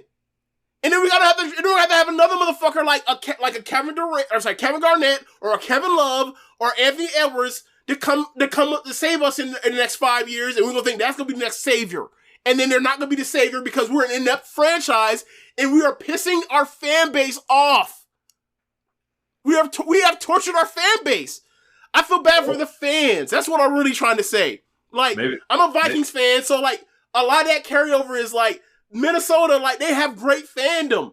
Like when the Target Center is rocking, it's really fun. I really like that place when they're good, but they're never fucking good often. I like that place when Caitlyn goes in there and like the whole stupid. building turn on the links. You know? Oh, they're playing right now, aren't they? Yeah, Connecticut was like winning. Marina Mabry's going crazy again. Okay. So it looking like the Sun might get through, bro. I just need them to send Cheryl Reeve home. I think I'm rooting for. Oh boy, the way you inherited this beef is nasty. This is unbecoming of you, Rich. Huh? This is unbecoming of you, Rich. I inherit the beef. You know, shoot, anybody but the Lynx. You know. Oh man. You know, hey, I'm right with the Sun. Hey, I gotta say this, right? Going to that boot camp gym I go to, and it's all these white women or whatever else. The funniest thing is when I be out here when I talk to them, and I end up dropping stuff to them, and they repeat it. When I have white women say inherited beef, it's fucking hilarious. It is fucking hilarious. Yes, James, I inherited the beef. Oh, it's so great. Oh, it's so great. Man. All right, so what's next, man? But yeah, I do think the Knicks. I will put the Knicks at number 2 in the power rankings for the East right now. I really will. Yeah, man. I think, which is crazy. If you a Knicks CAA actually did a good job. Like Leon Rosem actually fixed the Knicks. Like the only thing that's crazy now is like we need to start hearing LeBron getting linked to he wants to come to the Knicks and ruin it all. That's the next step. That's the next step. Everything y'all building is about to be around me now. Hey, Rich. How long did he sign for? He signed a 2-year extension. Signed 2 years. Rich. Remember the 2K, whatever year it was, the 2K when it was like LeBron goes around or whatever else? Yeah. Rich, do you understand what would happen if that man won a fucking title with the Knicks? Do you understand what would happen? Rich, you understand that if he were to win a title with the Knicks, right? That gets him over Jordan. You understand that, right? Like sickness. Stephen A. Smith would be. Oh my God, that man may vibrate. That man may levitate off his fucking seat at first take if it happened. Oh my God. He would bring LeBron off first take and crown him himself. No, forget that part. They would show up to Skip Bayless' house when Stephen A. Smith had the door knock and say, like he's fucking Ed McMahon with the clearinghouse check saying, hey nigga, hey bro, hey, all these years, this man just won as our first title in 50 fucking years. I don't give a fuck what you say. This is the GOAT. It would be great. No, but look, it'd be crazy if the video game predicted this shit. The video game said, hey, the choose your adventure shit with LeBron all these in that career mode thing all them years ago, like a decade ago, and then all of a sudden, like, LeBron would have done that. That'd been nuts. LeBron's actual career has played out so much weirder than that video game predicted. Think so? Yeah. Okay. Because I think it was like you're a Heat, and then you go back to the Cavs. No, you go to the Knicks. Then you go to the Cavs. Then you go back to the Heat to win at the end or whatever. Okay. This is like this nigga went back to Cleveland Then he went to LA. Should he jump again somewhere? We already in the Marty McFly zone. Yeah. I think he's retiring as a Laker. But, like, the idea of, like, he goes to New York and wins, that would be like, what? This nigga did what? Like, look, it would still be Jordan for me, but like, I ain't gonna argue with nobody. Cause they'd be like, they would just talk me down. They'd be like, cause bro, look, all them niggas in the weak Timberlands, they be crying. I can't fight that. Look, Hot 97 will never be the same again. I can't. I wouldn't fight that. I'd be like, oh, man, y'all got it. All right, man, whatever. I guess Jordan ain't from Brooklyn no more, huh? You know how they like to claim that nigga. So yeah, nah, man. That would be interesting. Like, that's a crazy what if. That's a crazy what if. So quickly, we had a lot of talk about WWE Bad Blood this weekend. I think the show is this upcoming Saturday. What's the official theme song? Some future Metro Boomin song. It's not the Taylor Swift? No. Oh. I don't think they could do that. Look, I need somebody. Look, I saw someone put up like different songs for the graphic of Drew McIntyre and CM Punk for Hell in a Cell, and like I gotta say, like if they had that Taylor Swift and baby now we got bad blood, that'd be funny. I think that'd be funny. Personally, can someone do that for me? I don't know. Zekumaki, if he's listening, can you throw up the Taylor Swift Bad Blood with the graphic for the advertisement for CM Punk and Drew McIntyre for Hell in a Cell, please? Just at me. I appreciate it. Thank you.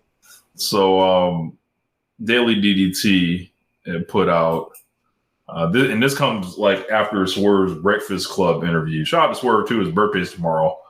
So happy birthday, Swerve. Oh, but 33. He basically he talked a lot of different topics on that thing. I think you guys should check it out. And then it kind of led to Daily DDT sending out a tweet. This is like the third month in a row. I think no black male has been in a singles match or on any of these shows. And, we've talked about these things on this show. We talked about SummerSlam, obviously. Talked about the... I thought it was black wrestler, period. And then I think the last time was a black male on the show was like SummerSlam with Ricochet and Logan Paul. Yeah, Sarah from the Trish, Sarah brought that up. Yeah, and it was like an entire thing this weekend. I had some fun with people. I got to meet many people who were not literate. I got to talk with people in a space. I invited people to come tell me why I was wrong. Unfortunately, no one succeeded. I'm looking at the card. All I see are Samoans, whites, and Irish. I mean, this looks real WWE to me. Like, I don't look here, Mr. Up North man. That sounds real ethnic. The way you say all they got is Samoans, whites, and I just saying. So they've got Liv Morgan. Do you want to talk about how we don't take care of ourselves the way they do? Exactly the way you. I'll just say it. I know who I don't see. Let's say that. Okay. Liv Morgan versus Rhea Ripley. Dom in a shark cage. He's in a shark cage? Yes, they're doing this thing again. Damian Priest versus Finn Balor. But they still got like JD McDonough and shit to do to run in. I wasn't supposed to know that, right? Or supposed to think about that, right? CM Punk versus Drew McIntyre, the Hell in a Cell match. So wait, how does that work? If he's in a cage and they got to lower the shark cage, like, does that interfere with the cell? You would think, right? Or is he going to be like not actually just like placed up above the ring? Like maybe he's like off on the ramp? Nah, he's above the ring from what it says. Huh. All right. They got my curiosity for this nonsense. How they going to logistically do this? Nia Jax versus Bayley. But then again, you know what they're going to do? What? They're going to, during one of the long ass breaks between matches, they can bring it down and then put the fucking cage up in suspension. Yep. And then Cody Rhodes and Roman Reigns against Soul Sikoa and Jacob Fatu. So like, there's some like, yeah, like who's gonna main event this show? And it's like, you know who's gonna main event this show? Shit, Cody Rhodes and Roman Reigns, nigga. Yeah, fuck, this shit is called Bad Blood, not Hell in a Cell. Look, niggas is crying about CM Punk not getting the main event. They are? Tough shit. He shows. Look, there's politicking going on with, them trying to get the main event. There's nasty shit happening. I hope it all ends for the worst. But back to seeing no niggas on this show. So they named Jade and Bianca as the hosts of this show. That's right. They're treating Bianca Belair like the Miz. They do this because they're pulling up to Atlanta, Georgia, James, State Farm Arena. They'll spend the bread on the Future song. They'll spend the bread on shooting something with Metro Boomin and Cody. This is pandering. This is the pandering with that when people bring pandering up and it was like, oh, I don't know. No, this is it. But you can't even promote your own athletes and spotlight them. This is so fake. This is like so corporately created. Like, what can we do for the place we're in? But like, I don't know, man. Like, this is not somebody's gimmick or whatever that they come like in Swerve's case. I compare it to that. Like, Swerve actually does music, and this stuff is brought in to enhance him. This shit is not to enhance Bianca. Nope. Like, this is to wrap a particular aesthetic around the show, the city, while just leaving everyone else out. Yeah. It would be like having like it'd be like having like Raven or Perry Saturn like around like some thrash band or whatever else in the 90s, and then like them niggas ain't on the show wrestling. Like, but you brought in Metallica. That's weird. Like, they're gonna do like, or you brought in Slayer. That's weird. They're gonna have people sitting at ringside. Like, would you be shocked to not see like Offset there, or like, hell, they're in Atlanta. Anybody could be fucking there. Anybody could be there, and like the thing is this: there are gonna be people that are gonna pull up there or whatever else because like people love fucking wrestling, and whether they famous or not, or from Atlanta or not, like they're gonna show up because like they got the money to go there. So like, there'll be people in that ring. There'll be people that in that ringside audience that we'll see, and I guarantee you, for every one person they show, there'll be like 2 or 3 people that we like. Oh, this person's also famous, but like they won't get so and so or whatever else is there. Not gonna be like, oh my god, Young Dro's here. It's not happening. Right. I don't know, man. I just think this all stinks, and it's just like I said on the space I did. Oh my god, Monica's there. Sorry, Like, I'm not saying count the Negroes, but it's painfully obvious that there have been people that Paul Levesque sees as stars or worth booking, and there are people that he does not. Because Karrion Kross cannot have just one; he can have 2 managers and a faction. I know he's not on the show, but these are steps that they're taking to ensure this guy, gets his shot. This Bianca and Jade tag team, quite frankly, sucks. Shambolic. It is shambolic and is a waste of Bianca. Yep. And Jade's been in WWE for a year. She has had 38 matches, gained nothing.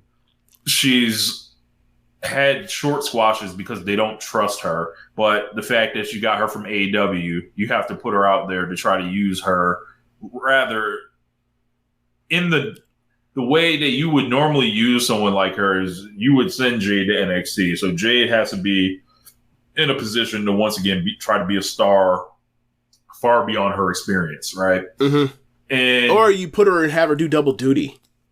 Right. Make her work both.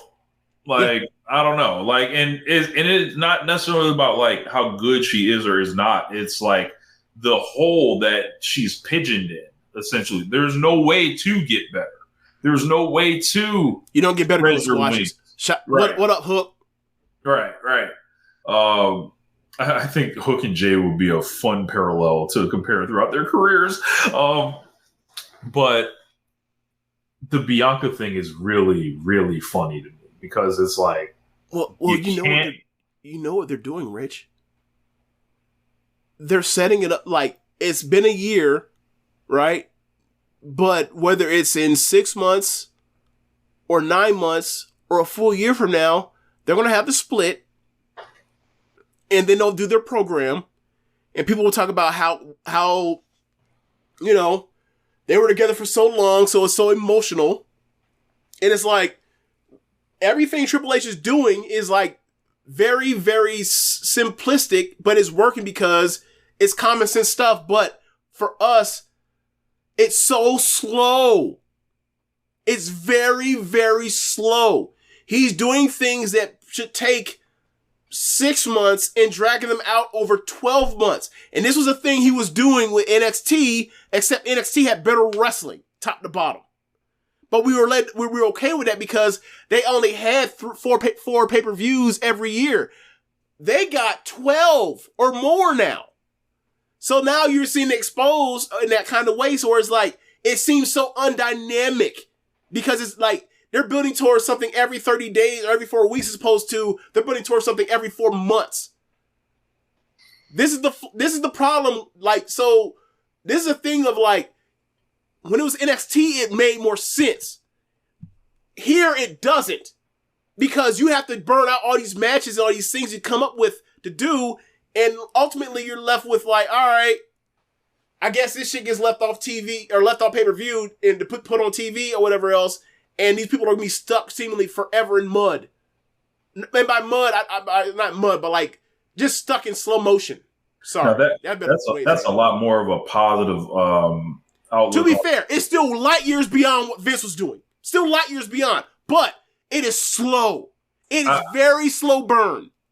You know, I gotta wonder, and this is just me thinking this, is it like we see the women's feuds that have gotten the time and the spotlight and, you know, under Triple H.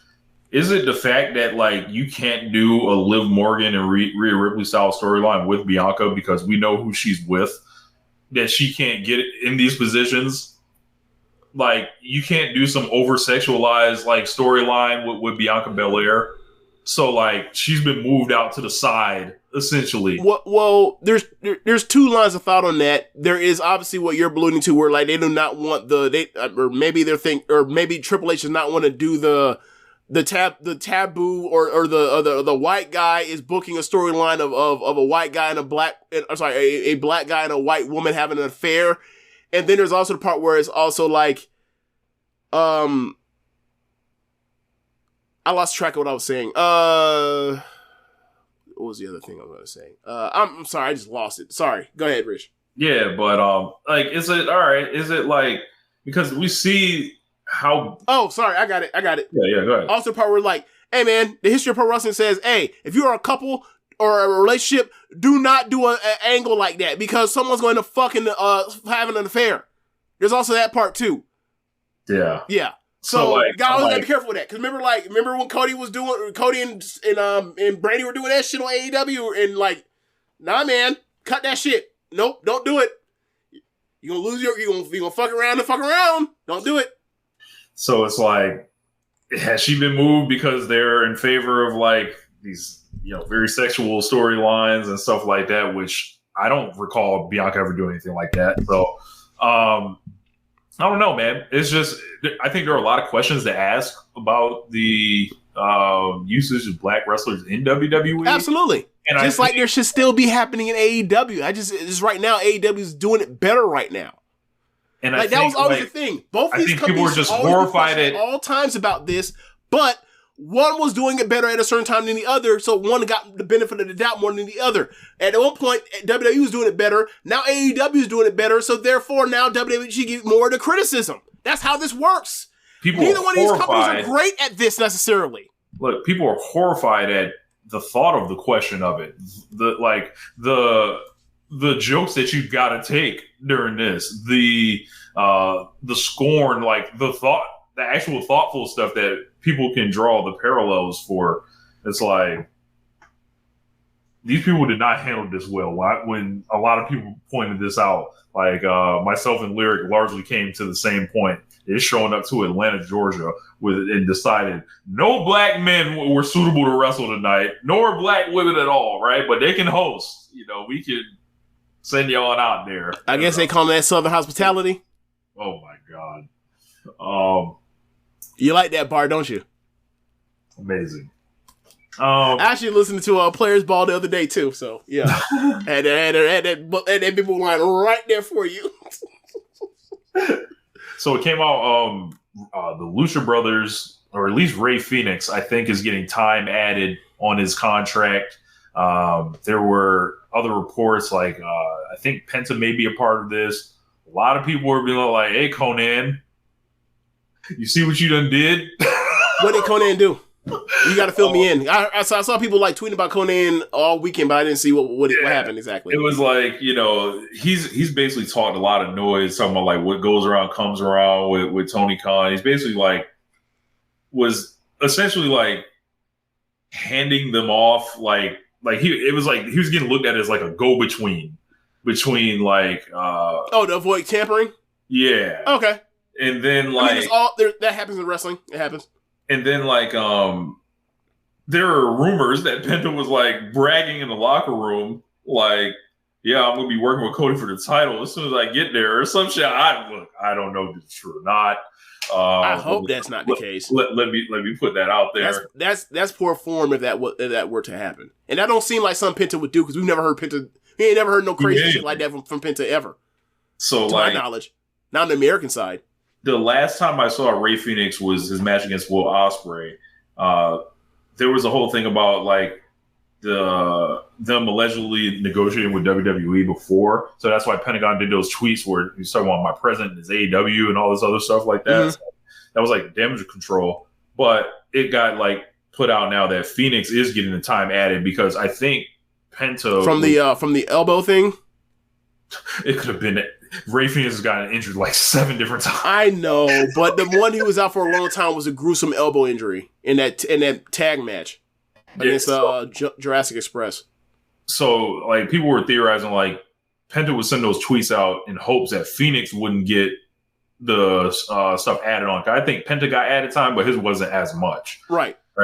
Okay. So now, it's going to be a long while before the Lucha Bros are able to go to WWE, which it obviously looks like they were planning, which is fine.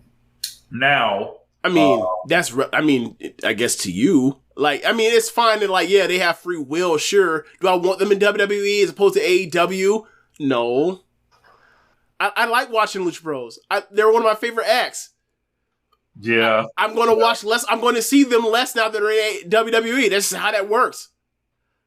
But, so people have brought up the validity of this, or people angry that he's being held and all this stuff. I'm like, well, you're in a wrestling war now.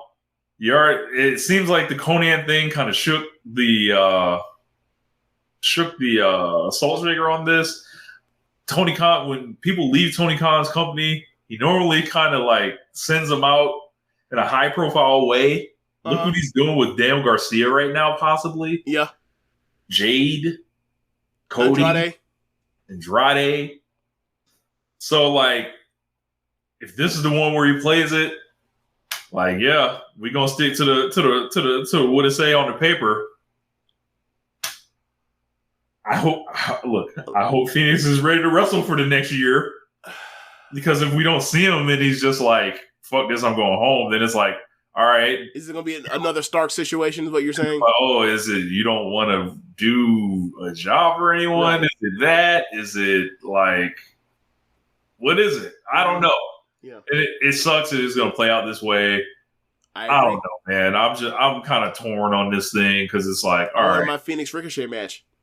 Yeah. And it's if he's under a contract use them. If you're under contract, I don't think losing, like, I don't think they're going to embarrass you. But if you're a wrestler, you can look at it, you'd be like, yo, I can't trust anybody or whatever. I understand that too. Yeah. Like, you'd be like, yeah, man, the history of like pro wrestling promoters, the fucking this guy or anybody else that they've dealt with in Mexico, like, you know, double crossers and stuff like that. So it's like there needs to be a conversation and some kind of massaging of trust one way or another. Like, all right. I mean, over this period before, you know, yeah, I get what you mean. Yeah.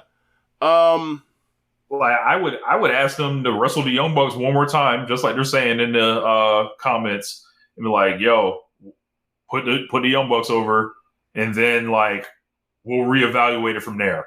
Like, I wouldn't even say, "Hey, you're free to go." I would say, "Yo, you do this one thing, and then we will go into whatever you want to do after that."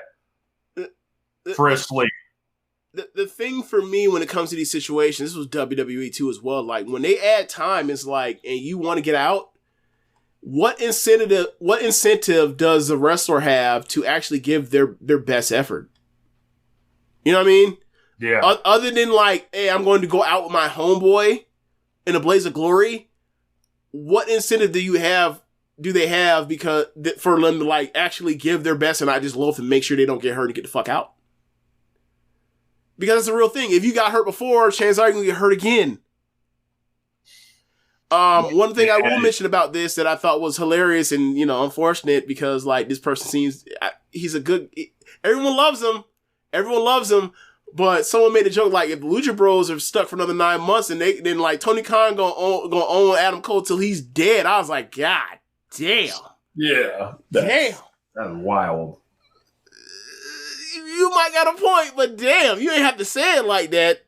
Like Tony Khan go ahead that man. They go ahead that man remains from the damn urn on his mantle. Yeah. Like, we're gonna be selling that merch forever. But like, yeah, man, like I hate these situations. Ultimately, I hate these situations. They signed their deal. You can add time. I hate when people add time to the deals. I feel like the wrestlers are left in a bind. Like, they ain't good. Look, they got hurt on the clock. They weren't out here, you know, the wheeling and dealing behind the scenes, unseemly. I get it. I wish that both these companies, when even if that happens, they say, hey, look, you signed. Best of luck. Hope to have you back some other time. And move on. Like, the wrestler don't want to be there. If the talent don't want to be there, I don't want them to be stuck in a situation they don't want to be in. That's ultimately how I feel when it comes to all these situations.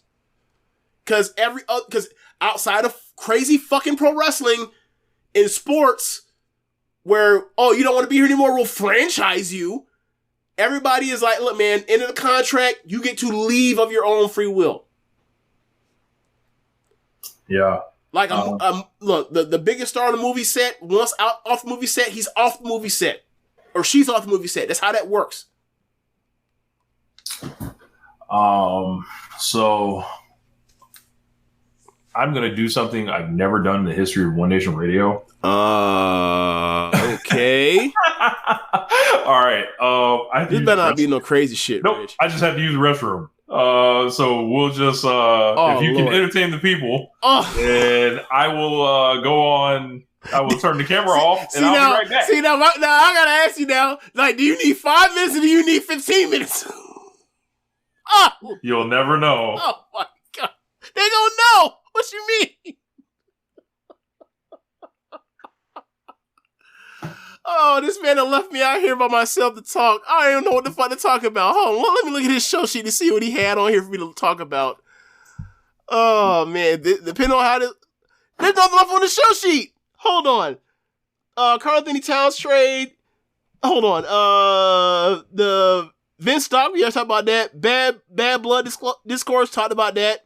AEW Grand Slam. Okay. We're gonna talk about AEW Grand Slam. I have to pull up the card. Bear with me, y'all. Sorry about this. He did not alert me that he had to do whatever he needed to do. Let's see. I'm going to have to pull up the card. Grand Slam. If I know how to type right. This is not typing right. Why would he do this to me while I'm drunk?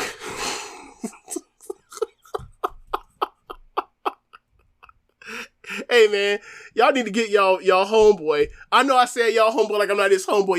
Y'all need to get him though. All right, Grand Slam. All right. Going to go with the Dynamite because I did not watch Collision. Unfortunately, I have not yet seen Hangman Page get his hands on Jeff Jarrett.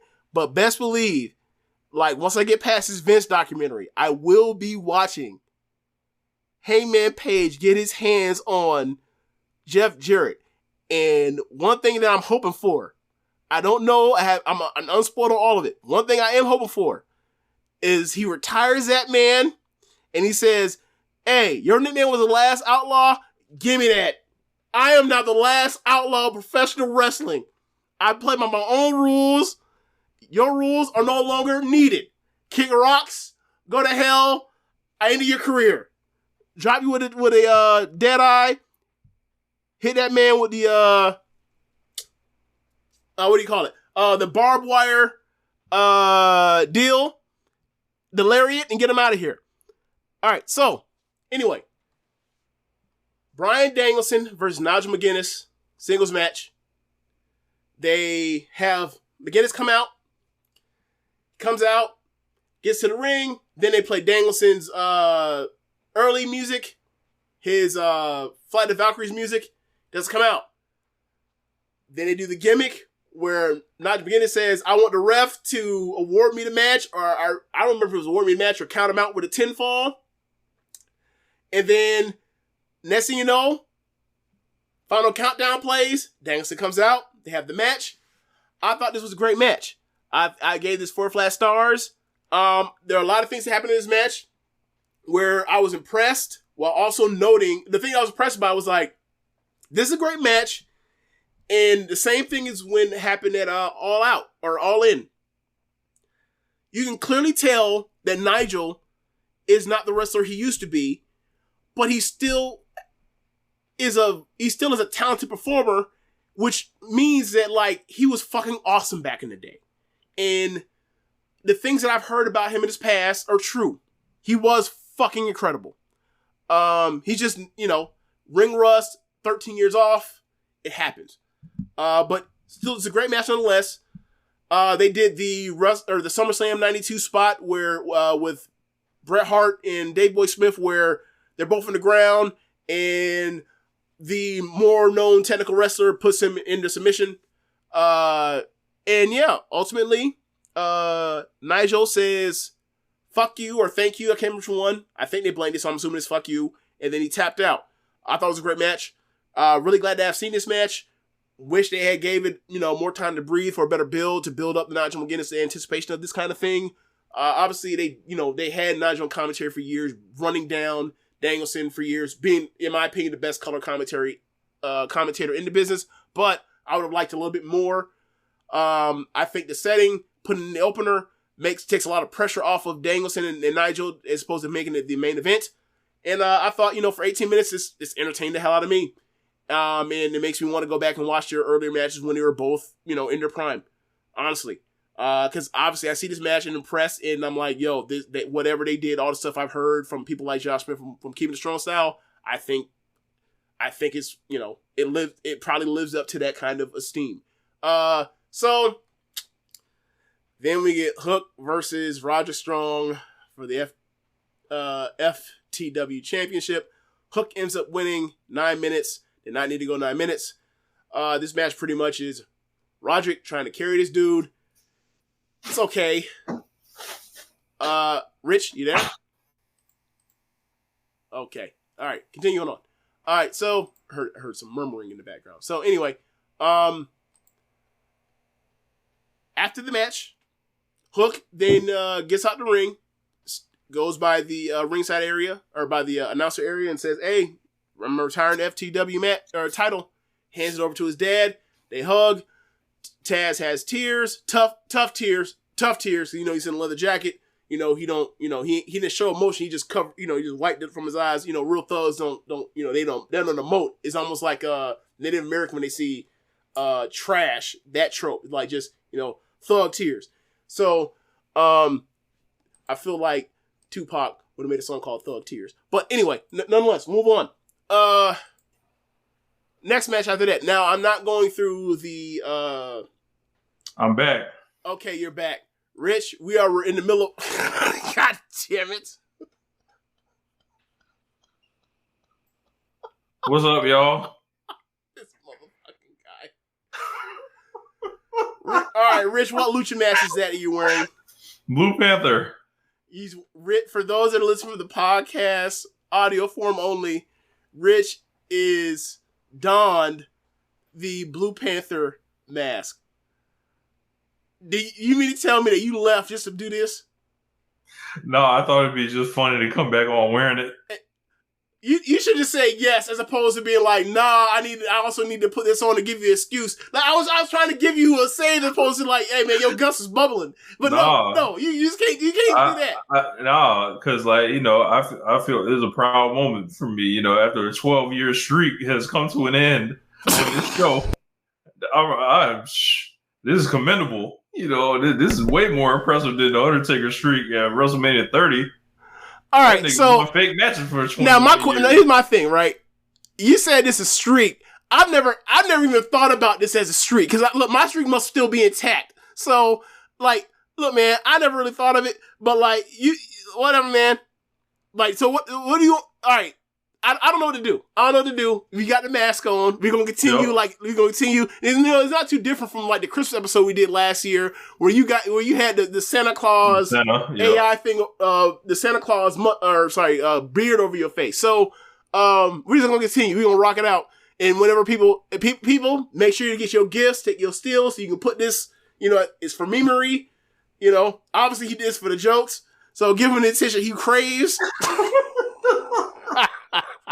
And so we're at the point where Taz handed over the FTW title to where Hook handed over the FTW title to Taz. So do you have any thoughts on that? Thank God the belt is retired. I was hoping Hook would retire with it, but I don't think that's gonna happen. I hope everybody that watched Bryan Danielson and Nigel McGuinness, everybody that was excited about it, I hope they enjoyed their match and all that. Grand Slam looked small this year, man. Small? Like the building or just like the card? Like the setup and everything. Like, I mean, look, it was not lost on me how big that quarter of the entrance ramp was. That thing was real close to the ring. Yeah, I saw that, and I kind of got this feeling. I was like, oh. To me, it still looked like a great show, though. It looked great. It still looked great, but not as great as the first 2 years. Right. It was like, they still had like over 8,000, I think. So, that's by no means bad, but like they had 21,000 the first time. So it's just like, fuck, like. No, the crazy part is the way when I looked at it, it looked like it was like 15 in there. The way they shot that was incredible. But Hook and I don't know, it's Hook. I think it's good to take the train wheels off him. Yep, get that title off him. Find him a tag team partner. Got nothing else. I don't even know where you go with Hook after this. Actually, no, I do know where you go with Hook. I think I might have said it last week. Get him away from the 40-year-olds, either wrestling them or teaming with them. Get him away from the uncles, man. Get Hook in there with the young people, like, Private Party, fucking Garcia if he's still around. Like, keep him young. Like, I think what zapped my interest in it is like, bro, like you're. Like, he's wanting to hang. They're making him hang out with Shibata and Samoa Joe just so he can have his own towel too. Like it's just like, all right, bro. Like, I'm not. How people have complained about Shota Umino, how they're sticking him next to these people, and so much we don't know who he is. It's like, bro, I'd rather because the characters have all this history and are bigger, seem so much larger than him. Yeah, it's like, bro, I don't know what Hook is because like he's not too dissimilar from Yuta and BCC. Yeah, like where it's like, yeah, man, like, are you a brawler? Are you a technician? Are you a hardcore wrestler? Are you a street thug? Are you like all these things in one? You know, if in Are you a WWE, lacrosse player? that's a storyline in WWE. If he was in WWE, they asked him all them same questions, and he would say, "I'm Hook," and walk away. Yeah. Because it's like, all right, man. That's not a good enough answer, bro. I don't want to watch you. Like you've been over here for 4 years, my nigga. Like, you 25, you 26 now. What's next? You know? Don't say Japan. Don't say Japan. Like if we were to compare Hook to the original 4 pillars, right? I feel like none of them were in this situation where it was like, you must do something else now. Like, these guys, I thought, each like kind of rolled out their youth in a way better. And I think this also doesn't need to be said. They're all 4 way better wrestlers than him. But yeah, it's just like, I'm done at this point. If y'all haven't figured this out. So what's funny to me is I don't know how long ago it was, a month ago or so, we talked about like, hey man, like the potential in pro wrestling, and like not everybody's gonna make it, right? Regardless of who was promising and young, they like, that's just how sports are in real life, where like you see promise from people, and some people are gonna end up at the top, some people in the middle, some people in the bottom, some people are just gonna wash out. And that's just how it is. And when they were doing the Killers versus, or they were making like, people were online were doing the Killers thing, because the Pillars thing took off because people were talking about the Pillars thing online, and you know, they had to put it online, or had to put it on screen to make a unnecessary promissory note to the fans that like, we're going to push all 4 of these guys. Like, you're never going to push all 4 of these guys. Not a chance. You know how hard it is to get one person over on them 4, but the Killers were originally Hook and Moriarty and Garcia, and who else? Who's Yuta? And Yuta. All right. So I think it's safe to say that Yuta and Garcia are the ones that made it. Yeah. Them other 2, look, they never really tried with Moriarty. And then like with Hook, they're trying, but it ain't taken at all. So yeah, man, like that's what happens with these draft classes. Like, yeah, you know, this person. Let's flash forward. Okay, Darby absolutely made it. MJF absolutely made it. Jungle Boy, he's found a role. His talent is better than the role and the overness he has, or whatever else, but it is what it is. Guevara, he's been in and out, had some stops and starts. He had some stuff that happened in his life, great and bad. And like, whatever role he's in, he does the best with it. And I think that's success. I think honestly for all 4 of them at this point is success. All 4 of them have been success stories. As far as the Killers ain't never going to be as successful as the Pillars were. Never. I think the Pillars folded them up quite easy. Frankly. Yeah. Very good. Like,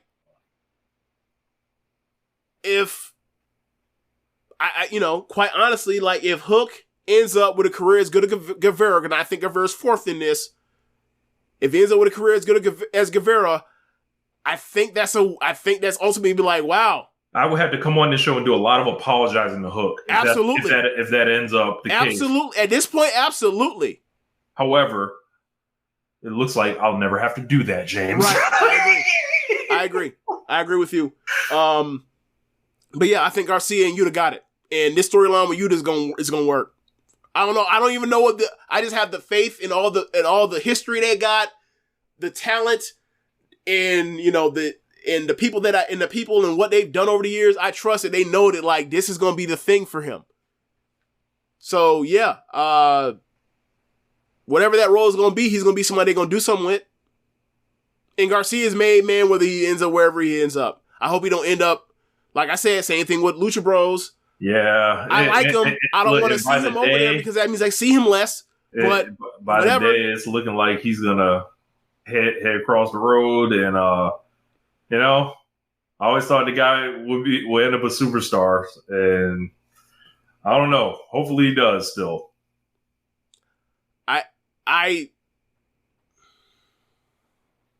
if all things were equal, I would never leave AEW for WWE. So I would like to. If you were Garcia, or if I were Garcia, and I'm my height, my size, my build, my frame, my personality, my character, I would never leave AEW for WWE unless there's some sweetener in the deal to make it to where like they're topping the deal I already have in place with AEW. It makes no sense. There's no guarantee or assurances that I'm going to be at the same spot I was going to be at in AEW in WWE. None whatsoever. I'm at a disadvantage leaving. I understand grass is always greener. I reach a certain level. I can always try to reach a newer level somewhere else at a fresh start and all this stuff. New opponents, blah, blah, blah, blah, blah. I just would not trust. I just would not trust where they would see me. Like amongst all those adult ass men.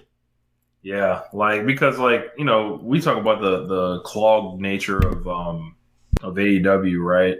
At the main event level. Well, it doesn't often get compared to the WWE main event scene. As you mentioned, all those older adult men that occupy that are 37 and 36 and above. And you don't get a marquee push until you're over 35.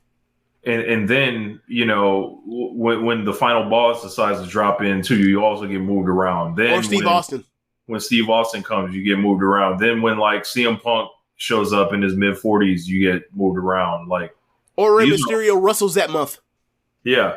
So it's I don't know. It's you jump across just for one step ahead, maybe.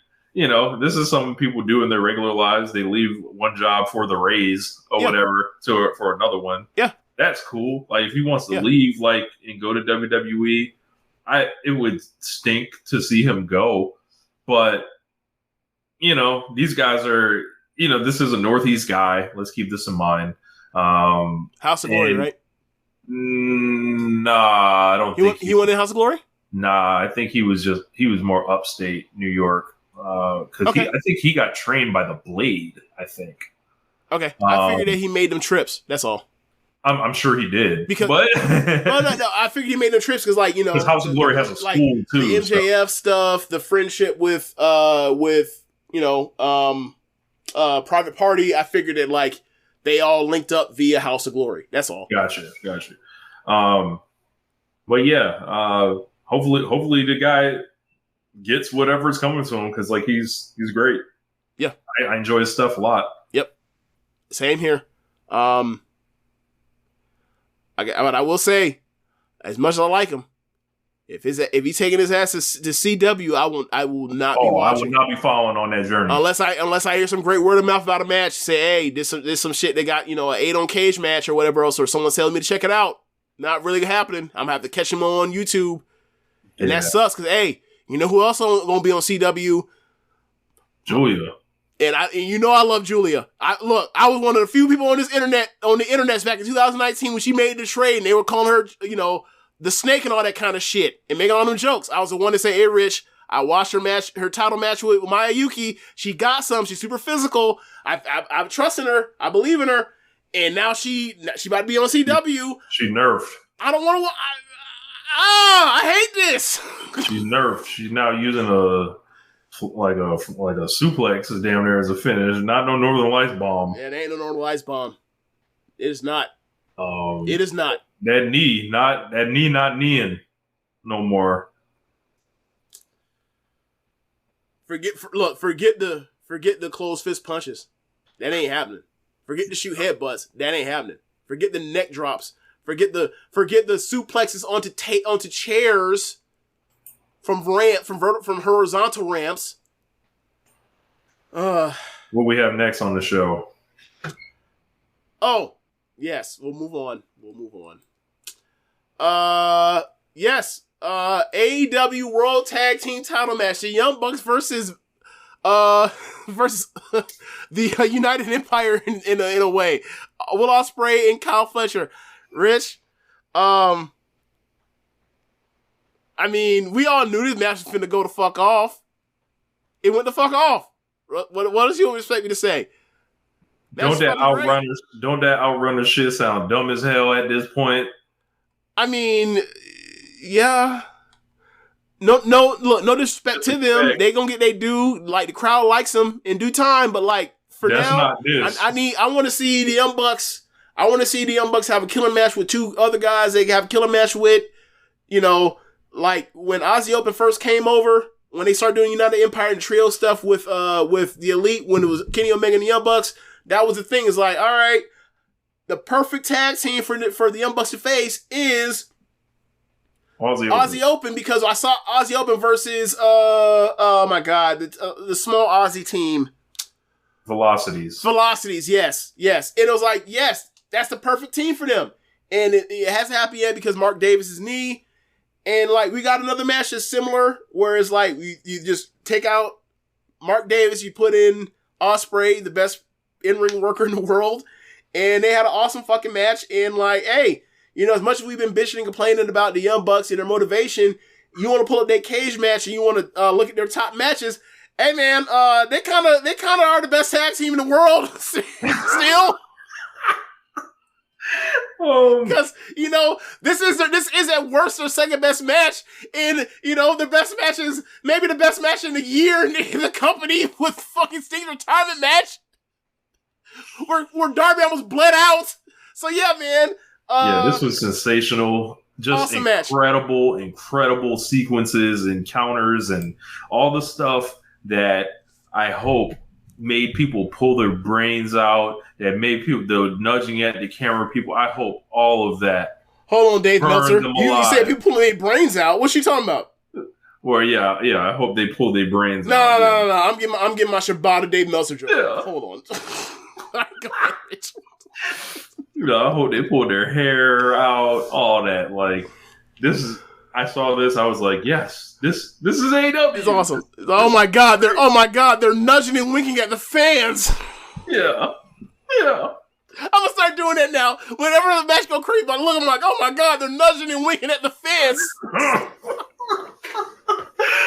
Yeah, man. Like, this shit was like just at another level. The crowd was going crazy. I was going crazy. And I was just like, I loved it. And then, you know, the Bucks ended up getting a cheap win at the end. With the Callis. Yeah. With Callis stuff. And Don Callis out here just causing chaos everywhere you turn. When it comes to Ospreay, Kyle Fletcher still remains a slave to Don Callis. So, God damn it. But I'm interested to see where that goes still. And the Bucks escape out the back door with, you know, a fire match that came at the right time. And I don't know who they're working with next, but I think it probably won't be as good as this. Yeah, this was something that they needed, because, you know, people were calling the Young Bucks washed up, and I would never do that. But how about it now? Like, I don't. Look, they had that trios preview match the week before that was fucking great too. Yeah. Like, they picking their spots now. We're at that point now where, like, we can't expect the Young Bucks, or I don't think we'd be wise to expect the Young Bucks to go out there and expect and get excellence from them, you know, 9 times out of 10. We're at a point now where they're kind of picking and choosing their spots. And when they're on, they're still better than everyone. Yep. So, yeah, man. Awesome match. One of the best tag matches of the year. Great match. And you know what that means, Rich? You know what that means what Will Ospreay has to do next week? He has to face Ricochet in a title match.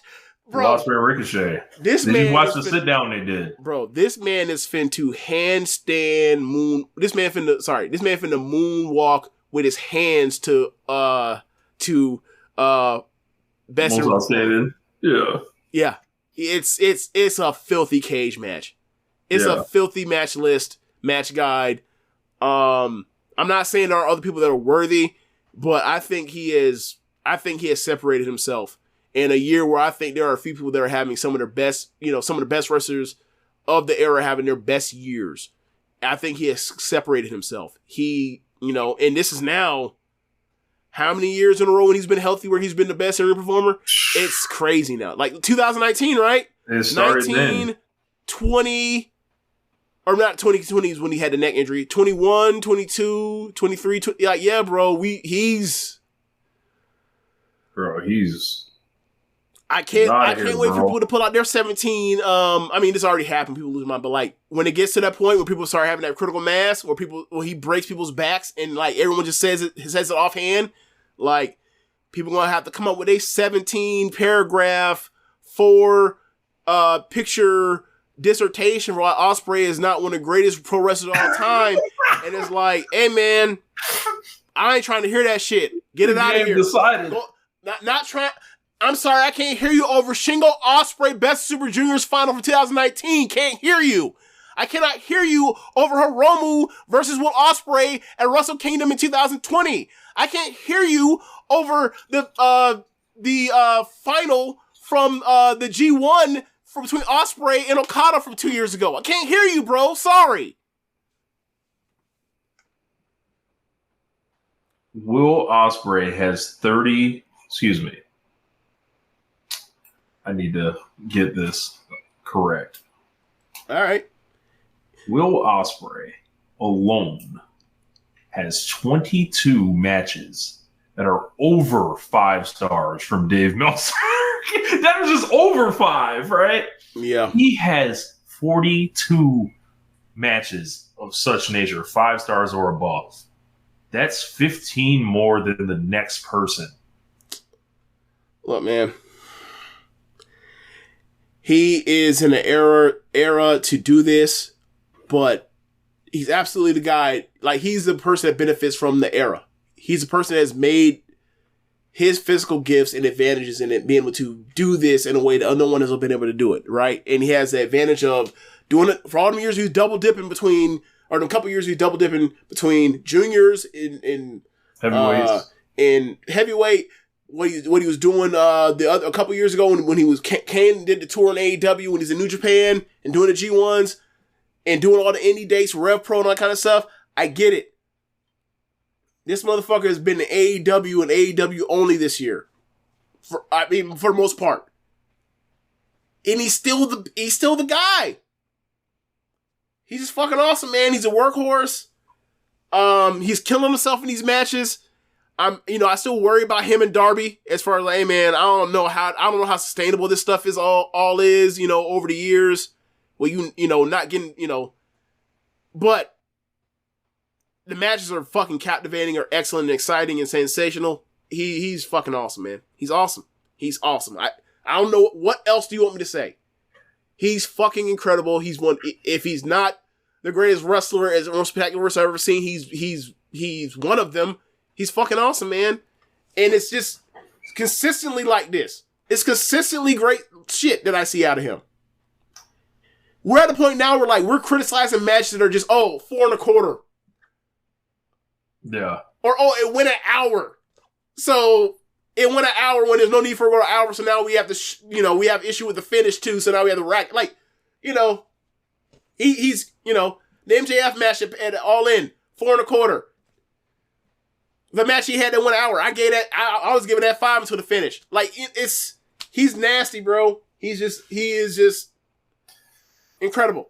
Him and Ricochet did about an 8-minute sit down that's on YouTube that is actually I think really good, and it kind of like a lot of the criticism that Ricochet has ever gotten about his career and his microphone ability. I think it kind of flies in the face of a lot of that. I think he did a good job. Basically, they're establishing Ricochet doesn't feel the same way about the match that they had in 2016 as Will did, because going into that match, Ricochet was always the A side, and coming out of that, it seems like Will's been the A side since then, and he's hungry to prove himself. So there's a little something to watch going into this thing, a little bit of meat on the bone. If you're there's a story, all this, it's there. And I watched it and I was I feel like Ricochet's got to turn heel after this. When I was watching it, and I was I think it would be a good shift for him, because there's something there that they can explore that would be a way that he's never been pushed before.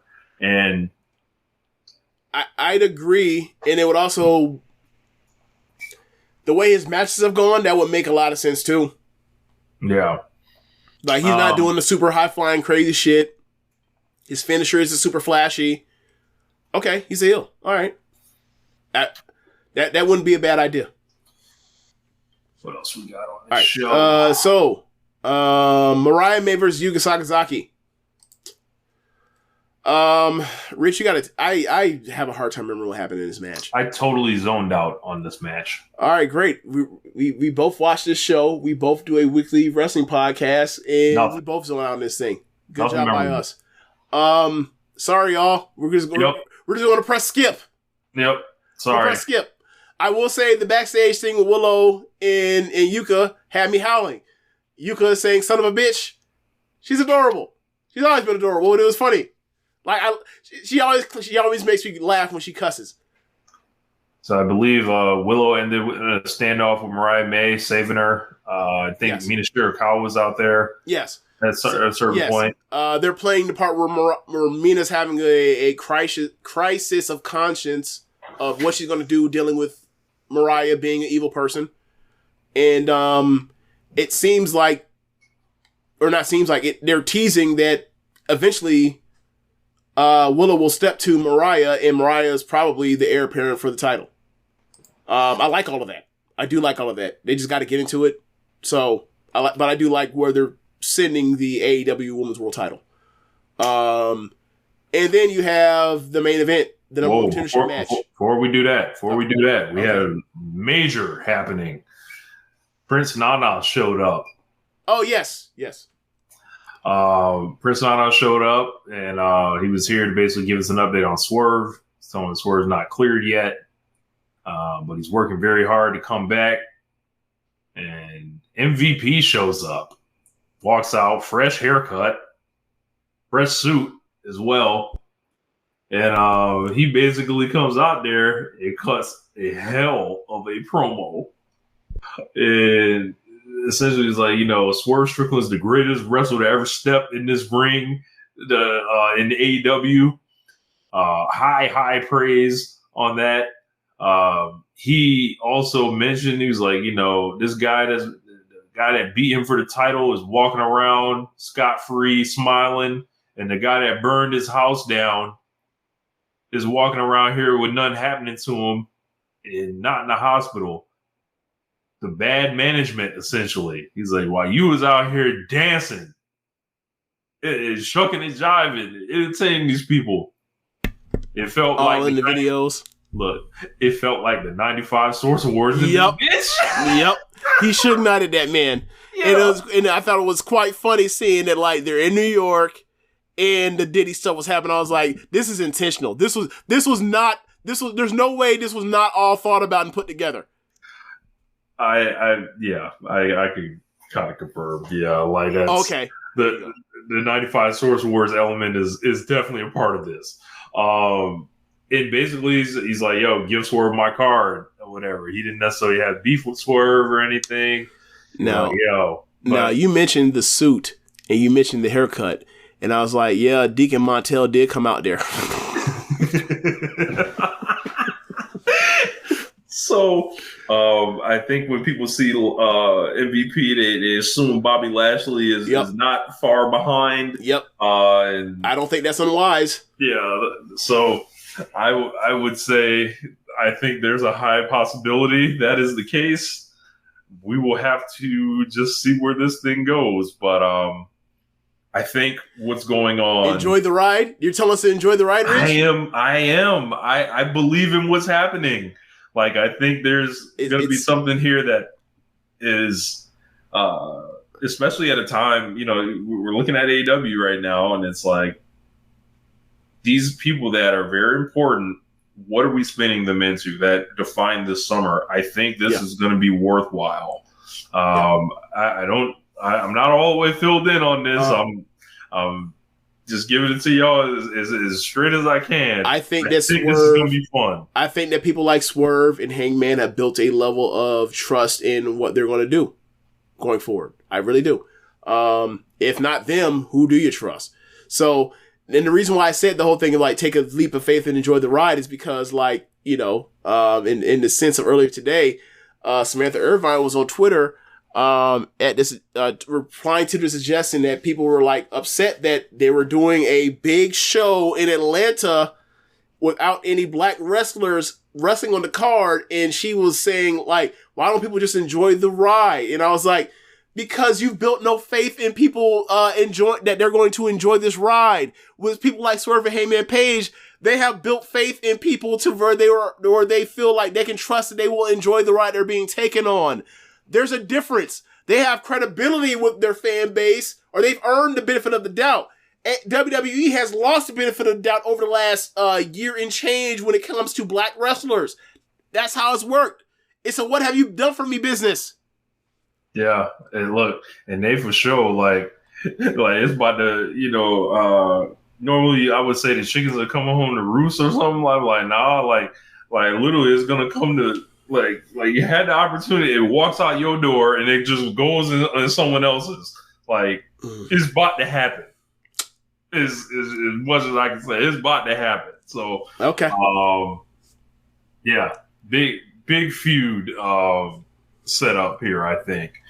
All right.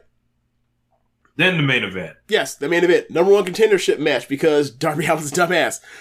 Darby Allin versus Jon Moxley. Winner faces, presumably, Bryan Danielson at Wrestle Dream. I thought that this match was not necessarily the greatest thing in the world, but was still enough to make you interested in the character direction that Jon Moxley is taking, and also how as it relates to the character, as it relates to Danielson in particular. I thought that along with the week before when he, damages or hits Isaiah Cassidy's hand with a hammer, he is more intentional and vicious in a way that I remember someone like Randy Orton in 2018 when he was facing Jeff Hardy when he brought out the pliers, and he brought out the screwdriver, and he was being like really nasty with it.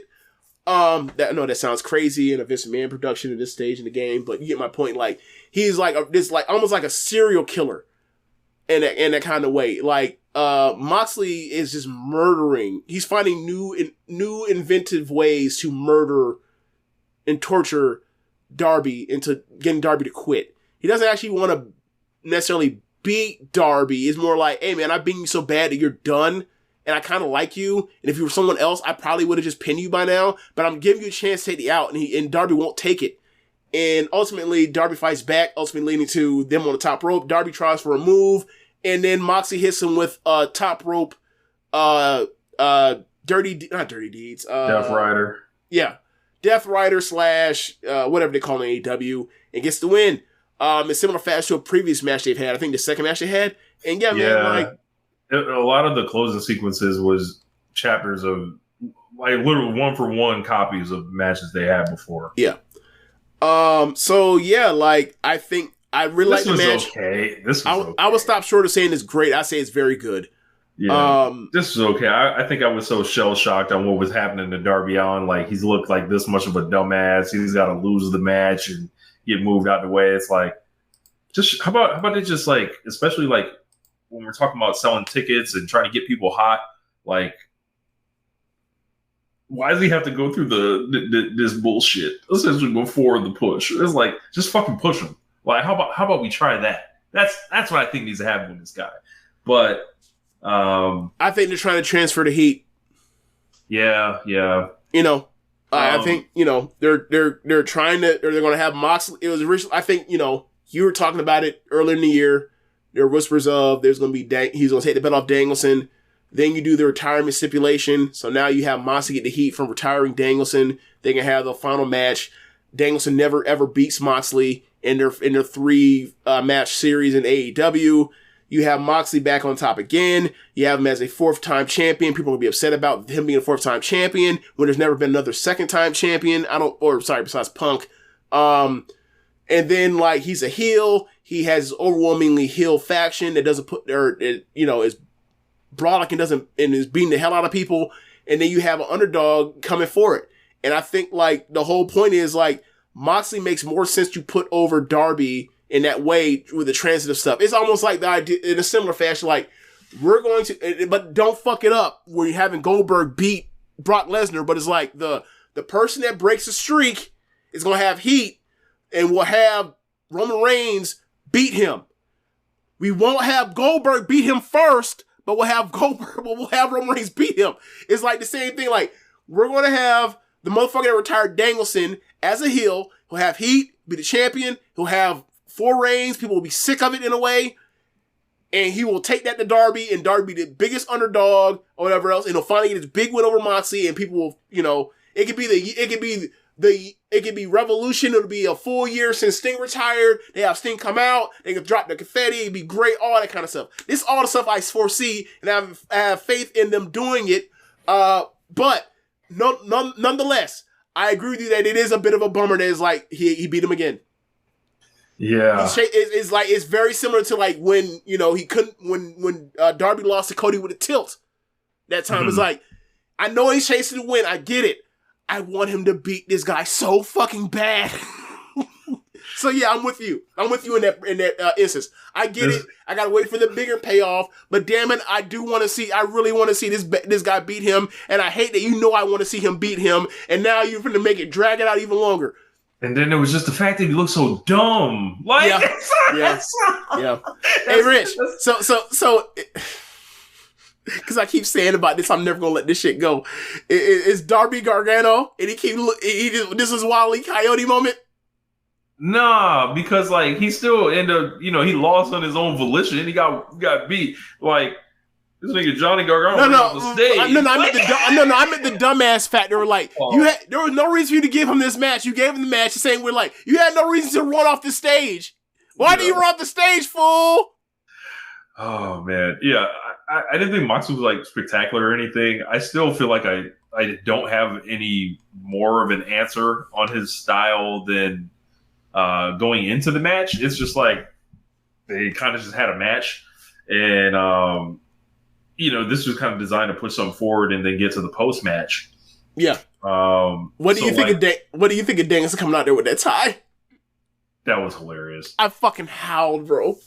That was hilarious. I was like, all right. And then who Danielson ran out there with? He ran out there with Private Party and Commander. I was like, this is funny. People thought he had made new factions. Like, no, there ain't no new faction. There's some shit like people just. Yeah. It's just the babyface locker room coming out there to get hands on people they got smoked with. Yeah. Maybe it'll be a tag match next in a week or two, maybe. But I don't think they're actually going to be a faction. No. Like, why are you building a faction all day so he ain't gonna be around here in 2 weeks? Yeah. In theory. But yeah, Moxley and Danielson confirmed for Wrestle Dream for the belt. Yeah. I guess we'll see when we get there. Yeah. What else do you expect on this card? Because it's another short build. That show's on the 12th. It is what, the 30th? Right now. Let's see. There's a couple matches locked in, I think. I think Okada and Takeshita might be on that. I mean, when you do that, if you're doing this show and it's supposed to be in celebration of Antonio Inoki, that's what I do. Yes. We will have a Japanese versus Japanese match. God damn it. Yes. I don't know. Has that ever happened in AEW before? In a high-profile situation? I'm not sure. I know where it never would have happened before. Yeah. Ain't exactly a Wrestle Dream show in WWE going on. I don't exactly think they were the celebration of Antonio Inoki's career in life. Don't think so. I don't know. Maybe you get Mariah May and Mina Shirakawa. Maybe I can see that. Anything from Mercedes? You think? Mercedes maybe gets a. Or do you think they do another Saraya and Jamie Hayter thing? Nah, they blew that off on Collision. There's Hangman has a new direction. that is kind of already started. The Yuta stuff? Was that on Collision? Yeah. The Yuta stuff was on Collision. All right, haven't seen that yet. Don't spoil me.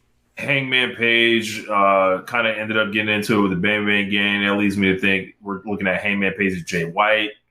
I'm into that. What else? Perry's still running around with the TNT belt. He's been doing like open challenges. That could be anybody. You say he's still doing what? He's doing open challenges. No, you say he's still riding around with the belt? Yeah, he riding around with the belt. In the Bang bus? Yes. So, Hangman Page and Jeff Jarrett. I watched some of the second day of Collision, but I was like, I don't know. I think that was during the same time I was in that space, and I was like flipping to the Georgia and Alabama game. Okay. So, Hologram and the Beast Mortos and Dralisco did a nice 3-way. The BCC faced Private Party and Commander. Jack Perry fought Minoru Suzuki, and he won by count out. He like gave Suzuki a dropkick against the steps, and he couldn't get back in. So I was like, hold on, what? Yeah. So Jack Perry beat Minoru Suzuki unconscious and left him to die. So it was a Brody King squash over Action and Andretti. The Learning Tree Trios match, they had a tornado death match. I came in at the very end of that. But the Hangman Page and Jeff Jarrett Lumberjack strap match. So I guess I had this completely wrong. I thought it was a strap match between Jeff Jarrett and Hangman Page. And ultimately it was a lumberjack match, and the lumberjacks had straps. Correct. And it was like a regular match. Like between Hangman and Jeff Jarrett, they would just happen to get the straps from time to time. So like, I was like, uh-oh. Like, and this thing kind of they put this on at 9:30. It was bottom of the hour. And then it was like, it did not have the tone that I thought this thing was going to have going into it. This felt more comedic kind of to me. And it wasn't like an all-out blow-off. It was almost like some shit that was designed to start some other shit elsewhere. Heyman ended up winning, obviously. And they did take pictures where it showed they got, some marks on them from the straps and all that. But it just felt weird watching it. I was like, it feels like this should be way more serious. And it just wasn't. So that was kind of a swing and a miss for me. And I was out on this match, and then I was in on it, and then I became out on it as I watched it. All right, Rich, can you check Messenger for me? I shall. All right.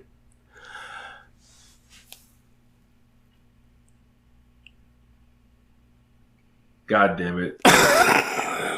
They be ready to whoop Caitlin Clark ass. Hey, chill. Don't even give no context clues what I'm talking about. Relax. Different kinds of Hey, chill! Relax, bro! What are you doing? Bro, relax. Hey man, let's get off air, man. Something for the fucker. I say a fucking off-color joke off air for you to read, and then you want to go out here and basically expose the business. God damn. Hey man, hey, thanks for listening, y'all. This is One Nation Radio. Had a blast. For those that are listening from or watching from the stream, go to the show notes from the podcast posted and go to the Red Circle link. You can donate there. Also, Rich, you want to throw to without saying nothing else to incriminate me? Can you throw to promo for the Chop Tees, please?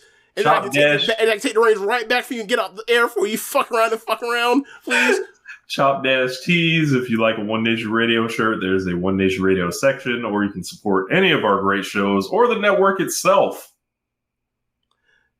Yes, thank you. And listen to our shows on the network. Besides One Nation Radio, you have Keepin It Strong Style, Amps WWE Adventure, All Things Elite, Wrestling Art with Chris Things, the Trish and Sarah Wrestling Podcast, and Tunnel Talk. Shout out to Tunnel Talk. I ain't got no jokes, just shout out to Tunnel Talk. They say I'm mean to us, so shout out to Tunnel Talk. Again, shout out to Tunnel Talk. Bye, y'all. Later. Peace.